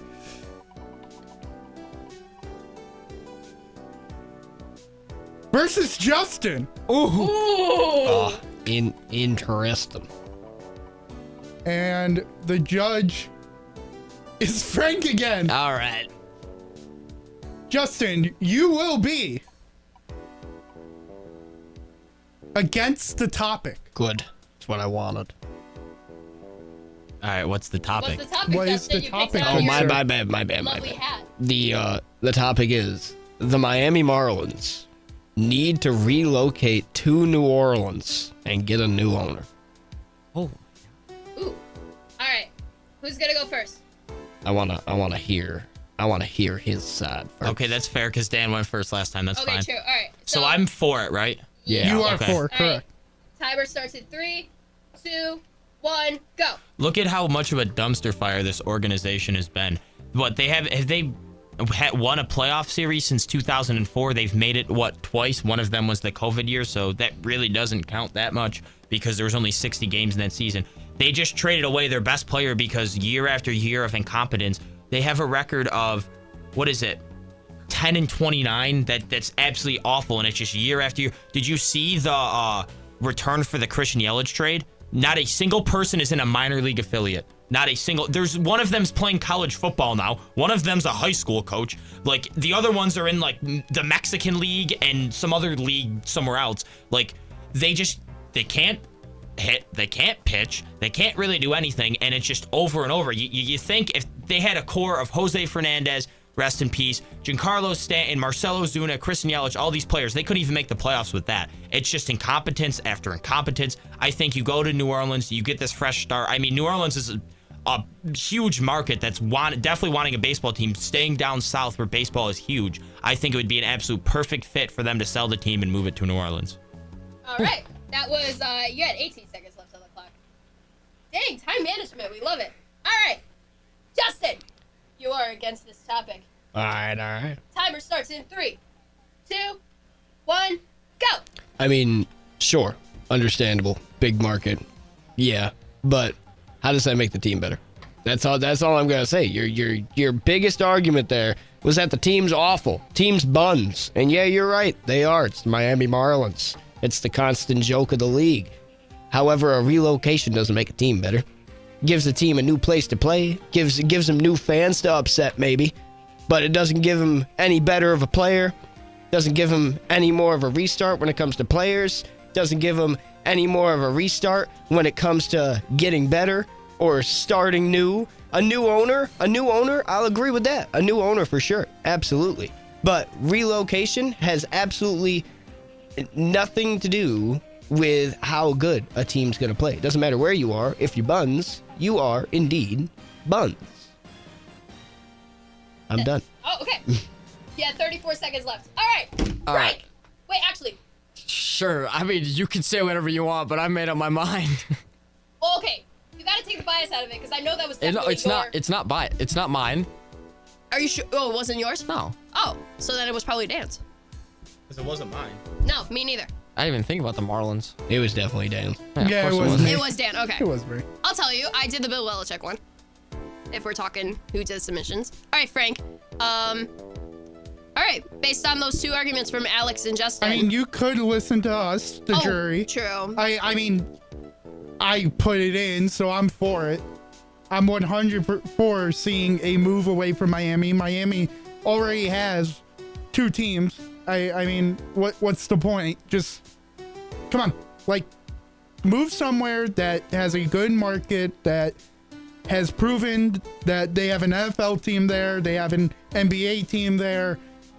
It's only right to move and be the last one to at least go to New Orleans. See, I will, just to stir things up, I'll talk about Justin's case, but because in a way, yeah, like relocation probably doesn't have anything to do with anything, to be quite honest with you. I mean, the Atlanta Thrashers were like, bring it back to hockey. The Atlanta Thrashers moved over to Winnipeg Jets, and I mean, the Winnipeg Jets, yeah, they're probably in the playoffs, but like they're out of the playoffs now. Like, you know what I mean? It's not going to bring them success. They still haven't won a Stanley Cup. So my thing is like relocation isn't the only solution that you should do. It shouldn't be the solution that you should go ahead and do. All right, Frank. Again, I'm going with Alex. Justin shot himself in the foot. How'd I shoot myself in the foot? I agree. New owner would do great things. Yeah, half the question was getting a new owner, and you agreed with half of my debate. Your entire argument had nothing to do with ownership. I was talking about how bad the team was, and they need new ownership. That was most of my debate. That was part of the trade part. I can tell was part of the owner. I mean, you're not wrong. I'm not. But what is that? Okay, so you agree with half of it. Do you think they should relocate? I agree with all of it. That's why I'm picking Alex. Okay. Next 2 lawyers and judge. The wheel likes me today. Oh, Jesus. And it likes me again. Oh, damn. You're going to debate yourself for 3 minutes. Yeah. And I am going against Emma Nosby. Oh! And the judge. I swear to God. Hey, let me pull up a chair a bit. No way. It's Frank for the Frank! third time Oh my in the God. All right. Wait, should we do something like if it's your own hot take, should we, you can't be the judge? Because I feel like there'd be, even if you... Yeah. That's fair. Well, there's some in there that I threw one in there that I don't agree with. Right. I'm just doing this based on your points that you said. I'm taking bias out of it. Like if you put up a good point, I'm... Because like when I'm the judge, I'm like I may try and take bias out of it, but I may not just be able to control it. You know, I may think a point's better just because I agree with it. Hey, some judges are completely biased. I'll try to, but I hate the Marlins, but I want them to stay. I want them to stay. Justin. Wait, we didn't do for or against. We don't even know what we're doing. Wait, is this for me or you? Yeah, it's for you. Oh, it's for me. You're for the topic. Okay. Mr. Bachman. Miami Dolphins will miss the playoffs. Yeah, there's not a single bias in this for me. I don't give a damn. I don't give a rat's ass. All right. I can say that. No, I was Who's just going first, me or you, Dan? You go first. I can go first? Okay. Do you want to just timer start and count it down? Sure. 3, 2, 1, go. Okay, can we just talk about the fact that the Miami Dolphins are in the AFC East and they literally get owned by the Buffalo Bills every single damn time in the postseason specifically, and even in the regular season. Like, yes, the Miami Dolphins have beat a Josh Allen-led Buffalo Bills offense twice only out of like 12 times already. Like, what is this? Plus, even the AFC in general is growing so much and it's gotten so much stronger that in my opinion with the Miami Dolphins, it's like...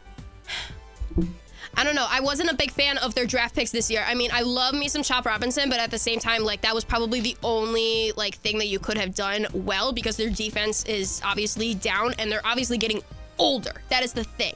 And I feel like nowadays, like, everybody is trying to skew younger. And the Buffalo Bills have obviously done that with going down younger. Houston Texans have gone younger. Kansas City is trying to go younger, but they still have Travis Kelce, but that's a whole other different story. Anyway, but my thing is this. The Miami Dolphins... They still have Tua, and I mean, Tua, yes, can do well if he can as a quarterback.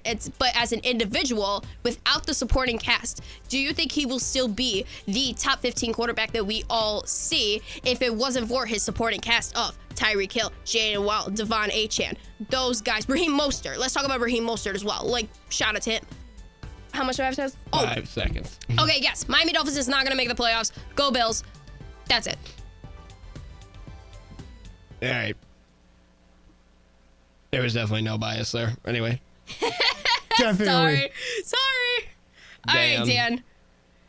Your timer starts in 3, 2, 1, go. No, the main thing that you're saying, oh, the Bills, oh, they can't get over the Bills. We're not talking about winning the division here. The Bills and the Dolphins can very well just split 1-1. We're not talking Dolphins win the division. We're talking Dolphins make the playoffs. So, let's take a look at their opponents, Arizona, Jacksonville, Las Vegas, Cleveland, Green Bay, Houston, Colts, Rams, 2 times New England, 2 times Jets, Seattle, San Francisco, Tennessee. I mean, most of those games, I think you can agree, are very winnable. The 2 New England games, probably the 2 Jets games, the Las Vegas Raiders game, Cleveland Browns, Rams, and Tennessee. That at least gets you to 9 wins. Usually to make the playoffs, you need about 10.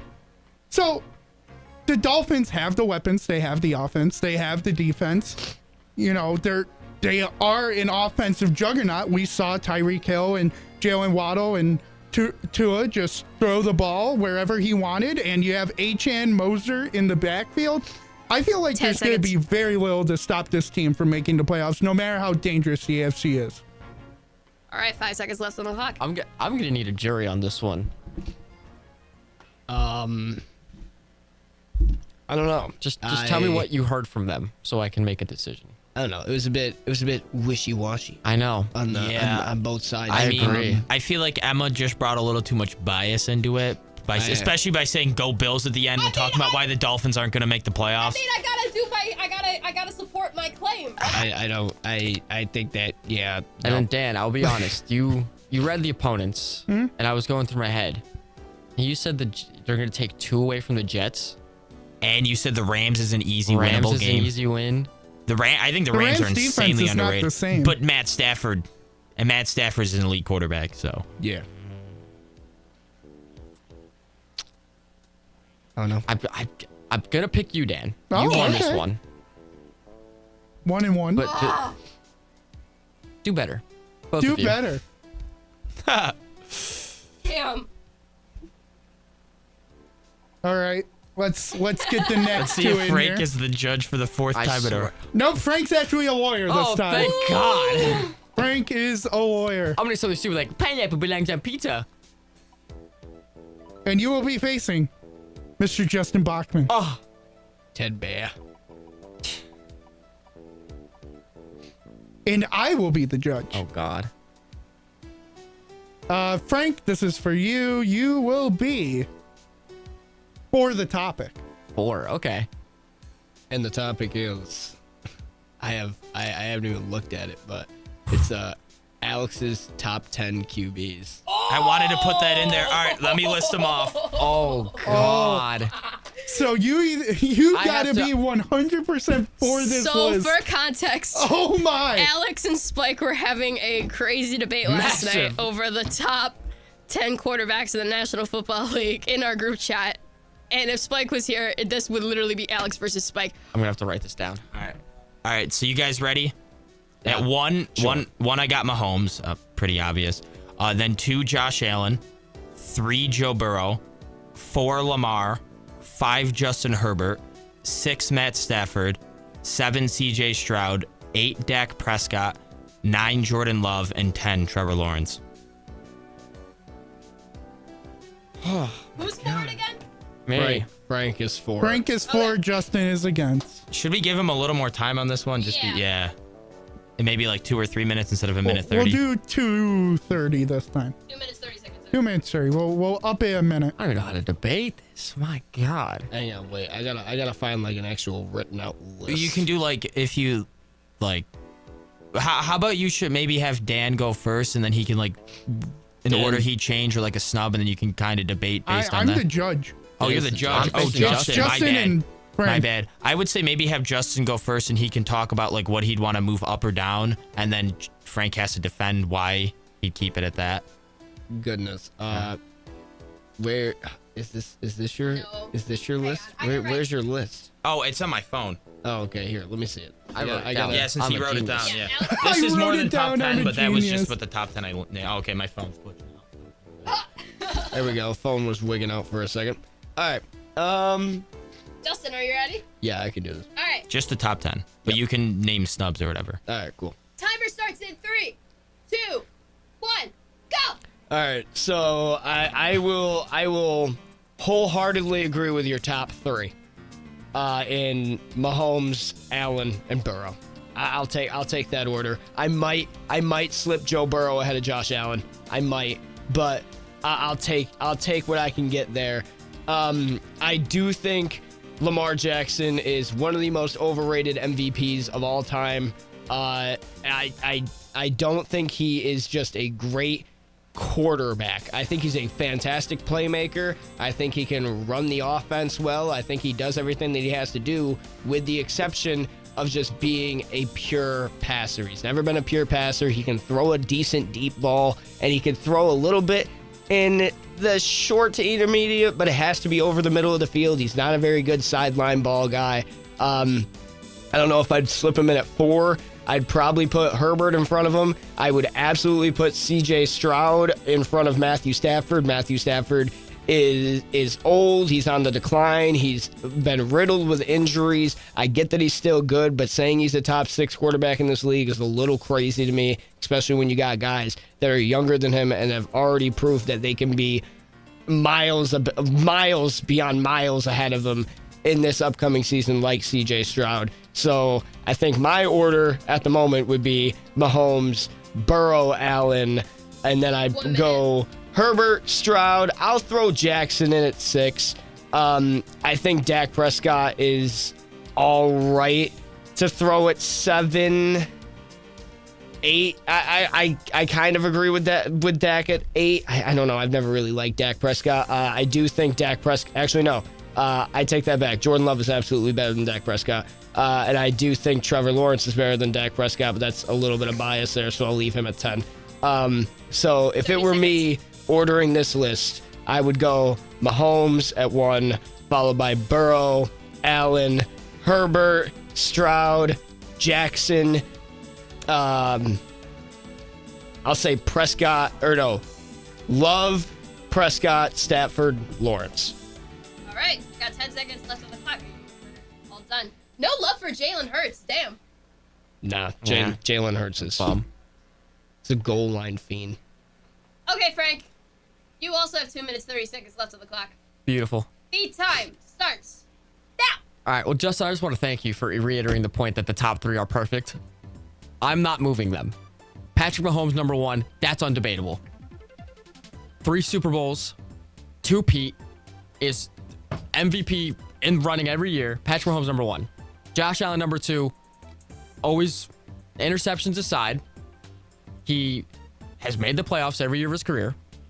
He led second or third in rushing touchdowns. Was top 5 in completion percentage, passing yards. Josh Allen, number 2. Joe Burrow, when he's healthy, Joe Burrow is the 3rd best quarterback in the National Football League. Those 3 are perfect. And yes, I know the Lamar Jackson controversy. He's a running back, He's a 2-time MVP. He is possibly now considered probably the most underrated quarterback, having 2 MVPs. And you don't get 2 MVPs in this league by being underrated. Lamar Jackson at 4, I'm fine with. Justin Herbert, he missed a few games last year. He was hurt. But just like Joe Burrow, when he's on the field, he is a top 5 quarterback in the league. His options are limited there. When you have, Mike Williams, or do you have Mike Williams? Absolute bum, but he still made it work. They've been close to the playoffs multiple times, and Justin Herbert is the reason behind that. What's the other one? Matthew Stafford. I forgot MS was. Super Bowl champion, was the most underrated quarterback for the past 9-10 years in Detroit. Finally goes to LA, wins a ring. Last year proved that the Rams aren't going to fall off at all. Took them back to the playoffs with Cooper Kupp, Puka Nacua. That's Matthew Stafford at 6 is absolutely perfect. CJ Stroud, greatest rookie quarterback year we've ever seen. Was top 5, top 10 in almost every single category and touched quarterback conversations. Dak Prescott, as much as we all hate him, he was one of the best quarterbacks last year. His play style is a little weird. I don't like him. But I think him sitting at 8 is perfectly fine. Jordan Love, sitting behind Aaron Rodgers all these years, helped him dramatically. Pushed the Packers into the playoffs. Was also, I believe, top 10 and most quarterbacks. 10 seconds. And Trevor Lawrence, 2021 draft, he came in as the pick that we needed him to be. Trevor Lawrence can lead the Jacksonville Jaguars. A great run. Top 10's perfect. 0, just as it ended. That was great. It's hot in here, guys. I'm a little sweaty. So Alex, I agree with the majority of your picks. However, I just don't understand the Jordan Love hate. Not Jordan Love. Jalen Hurts hate. I can absolutely tell you what the Jalen Hurts is an absolute. I mean, I like Jalen Hurts. I might get a Jalen Hurts jersey, but he was not good last year. He wasn't good last year, but if you're talking about like anything overall, he definitely was a great upgrade after Carson Wentz, and he led the Eagles to another Super Bowl appearance, and he has been able to dominate the NFC, even if it because the NFC East This isn't helping the judge. I don't know. I'm just talking about it here.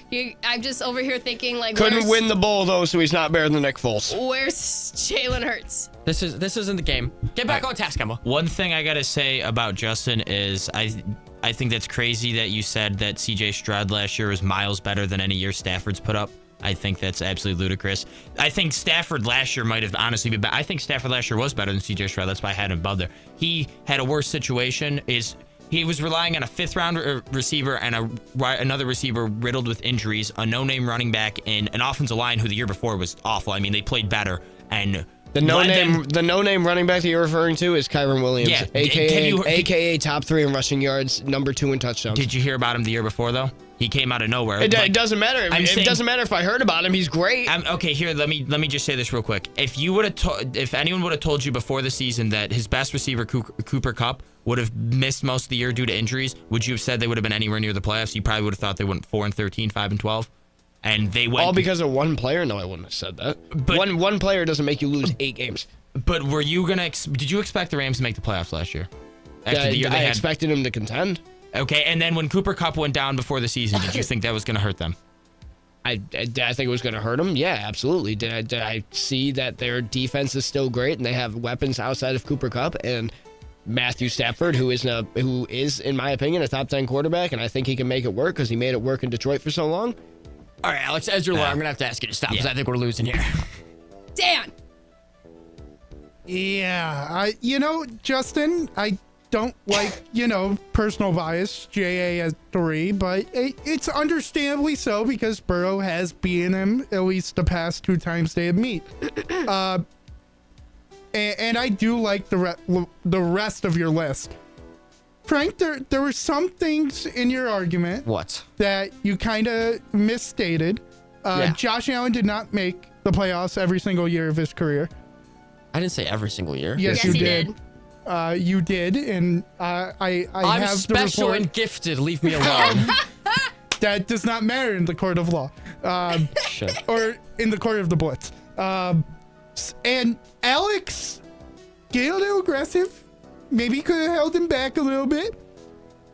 Didn't help you. It didn't help you at all. I'm giving the win to Justin. Outrageous. Yes, sir. That list is nowhere near perfect. My brain was fried. I don't think any list will ever be perfect, to be quite honest with you. Yeah. No, I am. Talk about yourself. Everyone's going to think their own list is perfect. Exactly. All right.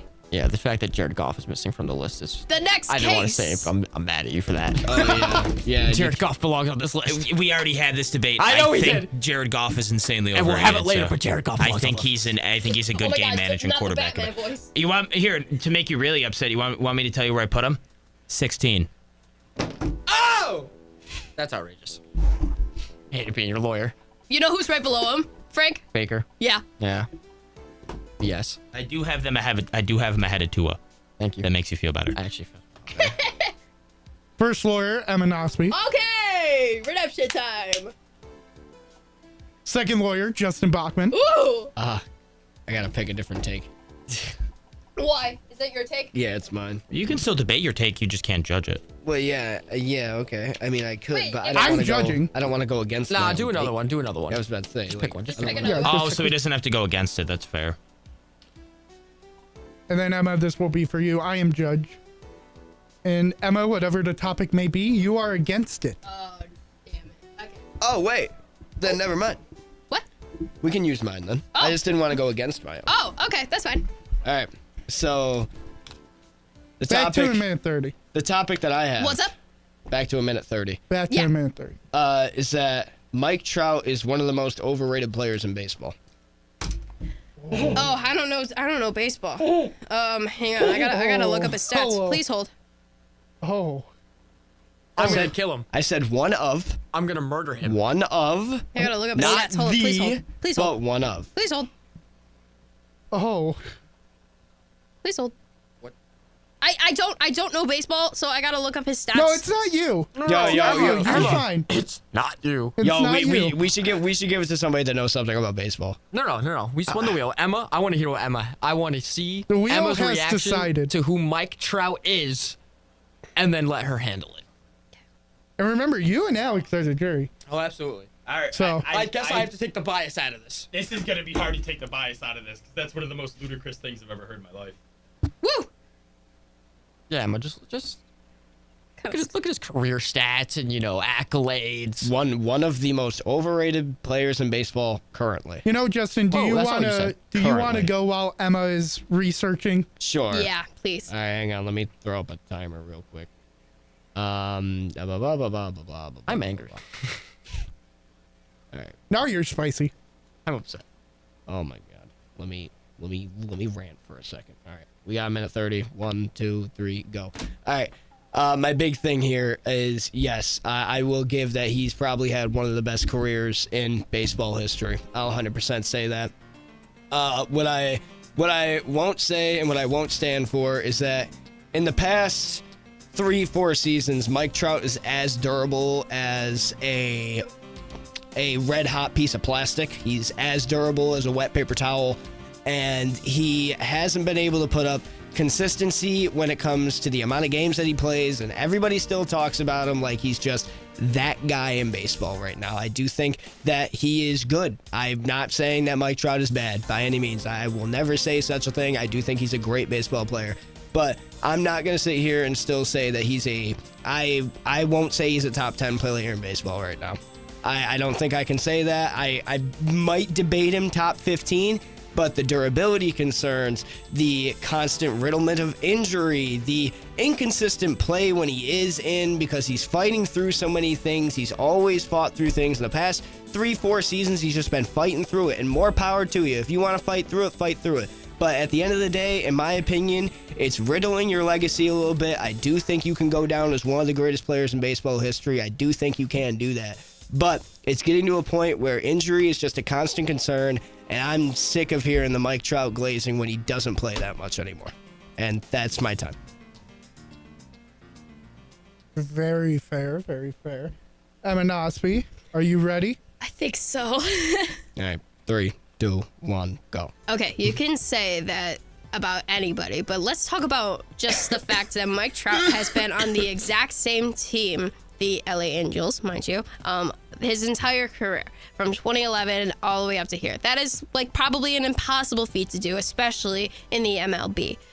Yes, he's only had one postseason appearance in the year 2014. However, if you are on a team for that long, you are a staple in that franchise. Let's talk about his fielding, because everybody knows about the batting averages and everything like that, and he's a staple. Let's talk about the fact that he is clutch in the outfield. He mainly has done center field. However, he is moved over to left field and right field at the beginning of his career, but now he's more over in center field. However, that stretch from the year 2013 all the way to 2018, where he had the center field averages, FIP. What does FIP mean? Fielding independent pitching. A baseball statistic that measures a pitcher's effectiveness based on events. All that jazz. He has had a career high of 1,362.7 in the year 2015. So, I mean, he's pretty clutch in the backfield, especially when everybody's trying to hit those home runs and hit those dingers and be like, yay, I get the home run record, all that jazz. He could be like, nope, sorry, you're out. and you're out of time, and it really should have gone to somebody that knows something about baseball. I tried my best here. All right. Stop laughing. I tried my best. I can laugh if I want to. I tried my excuse me. best. Sorry, can the judge not laugh at comedy? I just How am I taking bias out of this? As the jury, I will say, when you first said overrated, I thought you meant all time, and I was about to say that is the craziest thing I've ever heard in my life. Definitely not all time. I was gonna say you can't say that about a 3-time MVP. But right now, I just think it's kind of, I just feel like you can't say that because of his injuries. Like when he's on, I understand the best ability is durability, and he's not the best player in baseball anymore. But when he is on the field, he plays like one of the top 3 player in baseball. He was. And I get why you wouldn't put him in top 3 because of injuries, but to say he's not top 10, but even when he's on the field, he plays like a top 3 player. Like you can't. It's not his fault he gets injured. You know, injuries suck, but this man started off the year probably in first place for MVP voting through the first four weeks. 10 home runs and like 30 games or something like that. I think 27 games actually. That's insane. Then the meniscus tear happened. And then he gets injured. Like it's things like that. Like I understand. Like I told you guys, I'm not saying that he's bad, but I'm saying he doesn't play enough baseball anymore to call this guy the best player in baseball. I don't think anyone calls him the best player in baseball anymore. They say Shohei, Ronald Acuna, Mookie Betts, Aaron Judge. Those are the names I hear for best player in baseball now. You know what, Emma, you tried your hardest. You really did with knowing nothing about the sport. and you put in a good argument. But the main thing that you, at least to me, that made Justin win was saying that he is a club legend. And yeah, you are a club legend when you play for 13 years on a single team. But to, at some point when the overrated means that, oh, he's the only thing keeping that team alive. He is. And he hasn't gotten them back to the playoffs in 10 years. It's kind of getting to the point where it's like, you got to think he's not available all the time. You got to think, yeah, he makes great plays, but the rest of the team around him isn't good. Him as a player is great when healthy, and the main thing is when healthy. So I'm giving it to Justin that he is getting to that point of overration. And, some people have to come back down to earth and say, hey, he's good. Frank just walked out the studio. He shouldn't be considered, top 10 in the league anymore. You know what? That's okay. I'll forgive you. I don't know anything about baseball. E for effort. You also used a pitching stat to describe a fielder.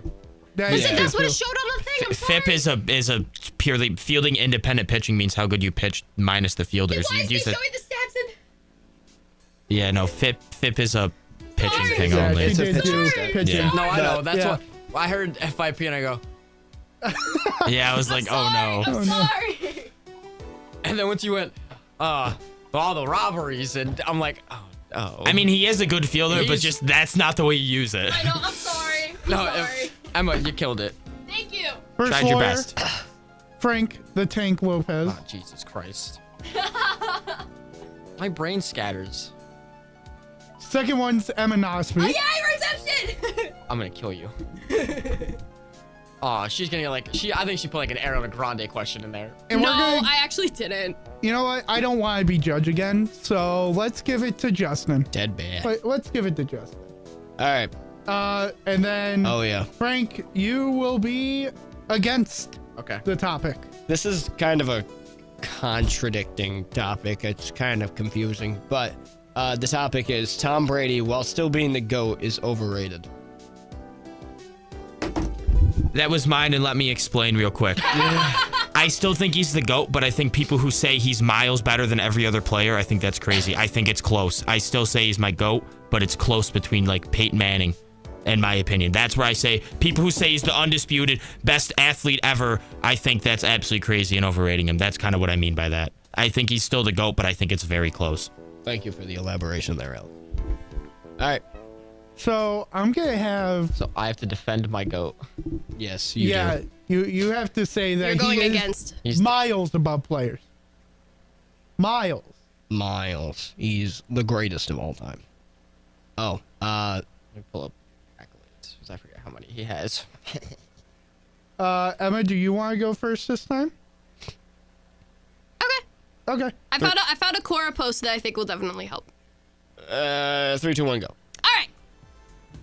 I'm so glad that you brought up Peyton Manning, Alex, because Peyton Manning is like my childhood hero, I swear to God. I love Peyton Manning. And this Quora post that I saw definitely backs this up. Peyton Manning, compared to stats, has a career 65% passer rating over Brady's 63%, and every percent counts. Even the .0000001. Manning throws more touchdowns with a 5.8%, and it has a better QBR of 97.2 compared to 95.7. And the advanced passing stats are better for Peyton Manning with 116 to 124 in every category, while Brady is 110 to 117 in every category. So let's talk about this for a second. Yes, Brady won all the rings and all of the things and everything like that, and he created a dynasty. However, let's talk about Peyton Manning for a second. Peyton Manning was the #1 overall pick. He lived up to the hype that he had in Tennessee. How much do I have left? 30 seconds? All right. He lived up to the hype that he had in Tennessee with the #1 overall pick. Got Indianapolis a Super Bowl win in the year 2006. And then he went over to Denver when everyone thought that he was washed. But no, he had the best career of his season and near the back half of his career in the year 2013. And he also won a Super Bowl and ended off his career on a high note by saying, hey, I won the Super Bowl. Let me retire in peace. And these stats saying that they're better than Brady. I'm sorry, Brady is not up to top tier when you have a guy like Peyton Manning that, yes, it may have skewed more towards Brady, but Manning is just the same. Time. 3, 2, 1, go. I'm so happy you brought up that 2015 Peyton Manning Super Bowl, because how do you remember that Super Bowl? I sure as hell don't remember Peyton Manning slinging the ball around, throwing, I think, close to 4 or 5 touchdowns that Super Bowl. What was Tom Brady's last Super Bowl? Oh, that's right, 2021 with the Tampa Bay Buccaneers. New system, new coach, new players. Tom wanted a break from Billy and Robert Kraft. He wanted to prove the world that he really is the GOAT. That when it comes to the National Football League and the quarterback position, Tom Brady's the GOAT. He leaves New England, he goes to Tampa, and he wins another Super Bowl decisively against the Kansas City Chiefs, who are now supposed to be this greatest dynasty since the Patriots. Not only that, 5 Super Bowl MVPs, I believe. Yeah, I looked that up right. Is the most winningest quarterback of all time. All time. Has a 77% win percentage. If you don't think that is the greatest quarterback by miles, you are insane. And I'll bring in the Michael Jordan LeBron thing. Everyone says, oh, it can't be LeBron. You know why? Because MJ has 6 rings. Because MJ is, God in the playoffs. You know who's God in the playoffs? Tom Brady. Because that's when he shows up and he shows out. Tom Brady is by far the greatest quarterback to ever play the quarterback position in the National Football League. Time. I was finished. Call me Chet Holmgren with the buzzer beater. All right. Let me hear the jury. Yeah, I think Frank had the better argument, but I just think that Tom Brady, I think him being the winningest quarterback ever, I think is a little overrated because he had the greatest coach ever. He had a top 10 defense every single year. Like, he had a great team around him. I've seen countless, Peyton Manning, if we're going to do that, had 5 MVPs, more All-Pros, stuff like that. So he has the more accolades. And then Tom Brady, in the playoffs, his record, when scoring under, I think it's 20 points or something, is insane because he doesn't have to do anything. He can have a bad game and his defense will still step up and they can still win the game. Peyton Manning, if he doesn't have the greatest game ever, his defense is going to allow 35 points. They're not going to win. And that's where I think it's the team aspect comes in. I mean, I'm not going to dispute the 7 rings is so much more than every other quarterback, and that's why he is my GOAT. But that's team aspect. That's not that. And the way he plays in the playoffs and all I will give that to an extent of why he's the GOAT. But I think if you look at Peyton Manning's side, I think that's why it's close. I don't think anybody's close to Tom Brady. I think if you go up to a random person, name me the best player in the NFL. I don't think NFL history. Yeah, I don't think anybody doesn't say Tom Brady. Oh, I've seen people not say Tom Brady. I say Montana. That's crazy. That's crazy. I mean, but I'm also just an a-hole. Ha but I really think that Tom Brady has miles of accolades, has records to prove it. He broke almost every QB record there was to break, except like Dan Marino's, who Josh Allen broke. I mean, and those are hard to break if you look at them anyway. I mean, they're passing and rushing, and we all know Tom didn't run. So, I mean, really looking at what he did, whether who the coach or who wasn't the coach, whether he had a good defense or not a good defense, he was able to win and win consistently, while all the rest of those had to either go somewhere else for 1 year and win in their second or third year, while Tom showed up in one place for 1 year and said, yeah, we're winning the whole dang thing. So I will say that there is a grand argument that there is closeness in the debate. I mean, everybody was saying Joe Montana for a while. Peyton Manning's always going to be in the debate, but we're talking about a guy who has 7 rings, 6 rings. We're talking about a guy who has more Super Bowl MVPs than some teams have Super Bowl appearances. We're talking about a guy who's got more playoff wins in his career than half the teams in the NFL have playoff wins as a franchise. I gotta go with Frank here. Tom Brady's the GOAT. Here's my Tom Brady stats I'll bring up later. I have a bunch of them. I remember I used to get really heavy into this debate, and I have a bunch of Tom Brady stats, but it's going to take too long when we have 3 minutes left. Yeah, we only got 3 minutes left. Do we want to send one more? Or do you want to just read off all the other takes that we had? We could just do like a quick lightning round of like 1 or 2 and just be like, yeah. Yes or no? We could do like a general, like. Oh my God, Jester. No, we can do you got that. one stuck in your hair, brother. It doesn't have to be for or against. It can legit be like your personal opinion on this one. Yeah. Oh, Just God. read there's couple. a pile of them. We go yes or no. All right, I'll read them off. Nah, I got you. Justin's struggling. I got one right here. Trevor Lawrence has reached his ceiling as a QB. Will be traded in 2 years. Whoever wrote that, you're an absolute idiot. That wasn't me, but wow. That wasn't me either. So it's Dan. I have to disagree on that one for sure. Not just because, not just because it's Trevor Lawrence's 3rd year. Yeah. Not just because we want to bring in your quarterback to this. How long did it take your quarterback to get good, buddy? A while. So it took him a couple 2-3 years, and Trevor Lawrence has only gotten better. And now we have a solid young, up and coming, beautiful wide receiver to come take the place as a lead number 1. Gabe Davis. Gabe Davis. Shut your awful mouth. You wish you had Brian Thomas Jr. Moving on to Every the next single one. Alex picked out his. I got another one. It's funny that you brought up the LeBron MJ GOAT debate because I have as one of my hot takes that LeBron James is the GOAT. I agree. No. LeBron's the GOAT. I agree also. Obviously, that's why I said it. I love Jordan too much. Why? Okay, personal Because I love Jordan. Yeah, okay. Personal bias aside. This is LeBron the next James. one that I just picked out. NHL, then the greater than sign from math class. All pro leagues. NFL on top. Yes. I'm not debating that. Yeah. NFL on top. Yeah. NHL has quickly grown into my favorite I love the league of all NHL, time. but and Dan, how much do I love baseball? You do. You really the do. The NHL love has so quickly in the past 4 or 5 years.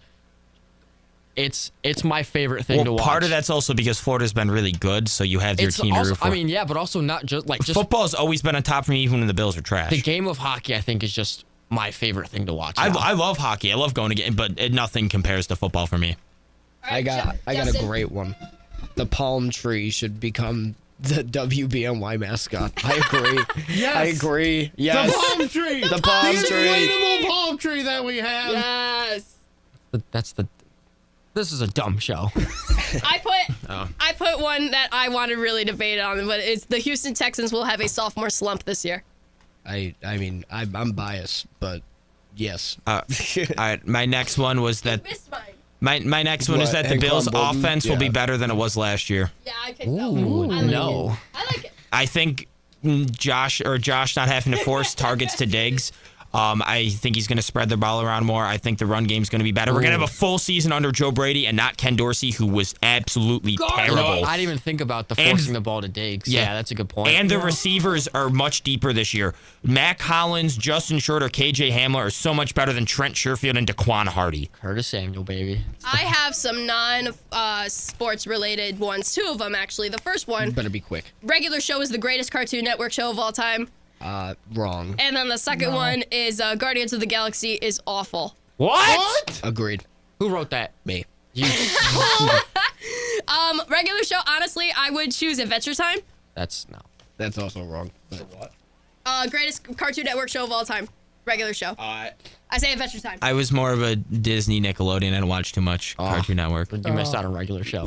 Phineas and Ferb is the GOAT cartoon show. I agree with that one, but Regular Show is the best. Well, for kids-wise, if we're talking about adult cartoon, it's South Park, without a doubt. Yeah, but this one's like for like teens. Yeah. That's why I said best Cartoon Network, because when I go best cartoon, it's gonna be like you're going all over different multiverses. I think a great one. And then Guardians of the Galaxy. Why do you think Guardians of the Galaxy sucks? I love that. No, it's absolutely awful. It's love those movies. I've watched all of them. I'll watch them all again. It's probably up there as one of the best trilogies in the Marvel. I mean, nothing beats Avengers. No. Avengers is by far the best. It's like very Marvel. overrated, in my opinion.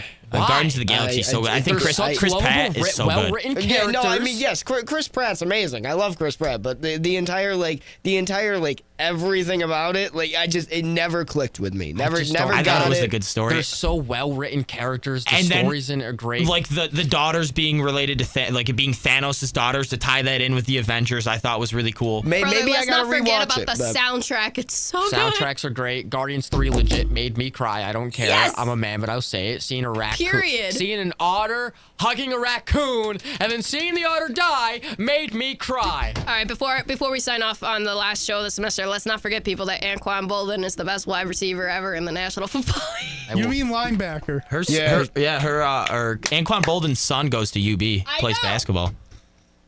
I think a great one to end on is Josh Allen as the modern day Drew Brees. Whoa! Hey, Drew Brees won a Super Bowl, so I'm not complaining. Still has a Super Bowl. Period. Aquafina. I would do more Ben Roethlisberger than Drew. Still has a Super Bowl. Yeah, Still has a Super Bowl. That's all that matters. No matter what, still has a Super Bowl for you guys. We will see you all in the summer. Dan. Hey, what are you doing? Hey, shut up. Dan, what are we doing over the summer? Hey. Okay. What are we doing over the summer? We're doing stuff. We're doing things because we're thinging around. In a week time, me and Frank will become co-GMs of WBNY. God. I don't think we ever announced that officially on air. Yeah. We alluded to it, but never said it. Yeah, we never said it. Emma Nosby's our promotion director.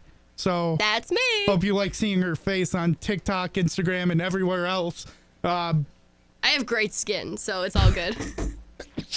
Bless you. Justin, we would have gave you something, but we didn't. We thought you were gone. Yeah, we thought you were graduating. We thought you were skedaddling. That's all right. I'll be here to be the biggest Jags fan of all time. I'll be back. And Alex, depending on what happens, we can find you something. Yeah, well, I'll take a victory lap just for kicks and gigs. I mean, yeah, I'll be there for the next semester and over the summer. Yeah, so we're gonna do week off next week. One show starts maybe a week or two after finals. It depends. Sometimes it just takes a while to get started. Then, hopefully, maybe I can do the Blitz Olympics thing if I can find everything that I need, and we'll do gold medals, silver medals, bronze. We'll figure out who the best Blitz host is. All like 8 of us. Can I ask? Did we decide on what day of the week we're doing the show every? No, we'll week? discuss it later. Okay. And TBD. I'll tweet it out and everything. Most likely one. We'll figure it out. Wacky Wednesday. Wacky Wednesday every Wednesday. So yeah, that will be basically the end of the semester. Hope you guys enjoyed listening to us this semester. We wouldn't be doing this if we didn't have people listening and watching to us. Wave to the camera. Hi. We appreciate everybody who watches or listens. Frank, please never do that again towards the camera. Rootin' tootin' cowboy. I don't know know what it is. But you it's don't probably want to know. funny. I was about to max some lips on that camera. Ew. You know, this will be most of ours last semester, last year here.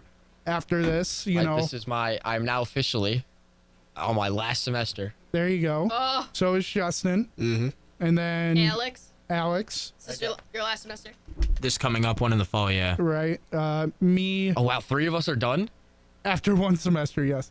Then me and Harrington are done after the year because then we graduate. And then we hand the reins off. And then even Chris graduates with us. So you got me till 2026, baby. And Spike. You better start recruiting right now, Emma. You got me and Spike until 2026. Let's go. We're going to go from literally packed house almost every single day to, my name is Emma Nosby. This is it. Hey, don't forget about our boy Spike. This is. I thought, is Spike not? When's Spike gone? 2026. Same as me. Okay, so you got 2. Yeah, you got 2. Yeah, you got 2. It's going to be great. It's going to be great. The Nosby and Spike show. Yeah, you got to start recruiting. Oh, jeez. Love you guys. Thanks for all listening. All right. Well, we'll see you in a couple of weeks. You know, keep listening to WBNY. Local show coming up later tonight, I believe, at 6 o'clock. So stay tuned for that. And we'll be back in a couple of weeks. You know, don't worry. And we'll be back better than ever. You know, maybe we'll even have a 5th mic so we don't have 4 mics and people trying to share 2 per mic anymore. That would be a dream. I wish it was. Brandon, get on it. But keep listening to 91.3 FM and keep listening to the Blitz. Always, forever. And we'll see you sometime soon in the summer. Bye-bye.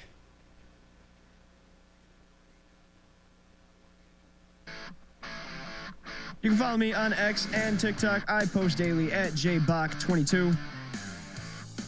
You can follow me on Twitter and Instagram at Ebanosby. No caps, no spaces, no nothing. Twitter, I got a little funny one, Splunk, SPLU_NK. And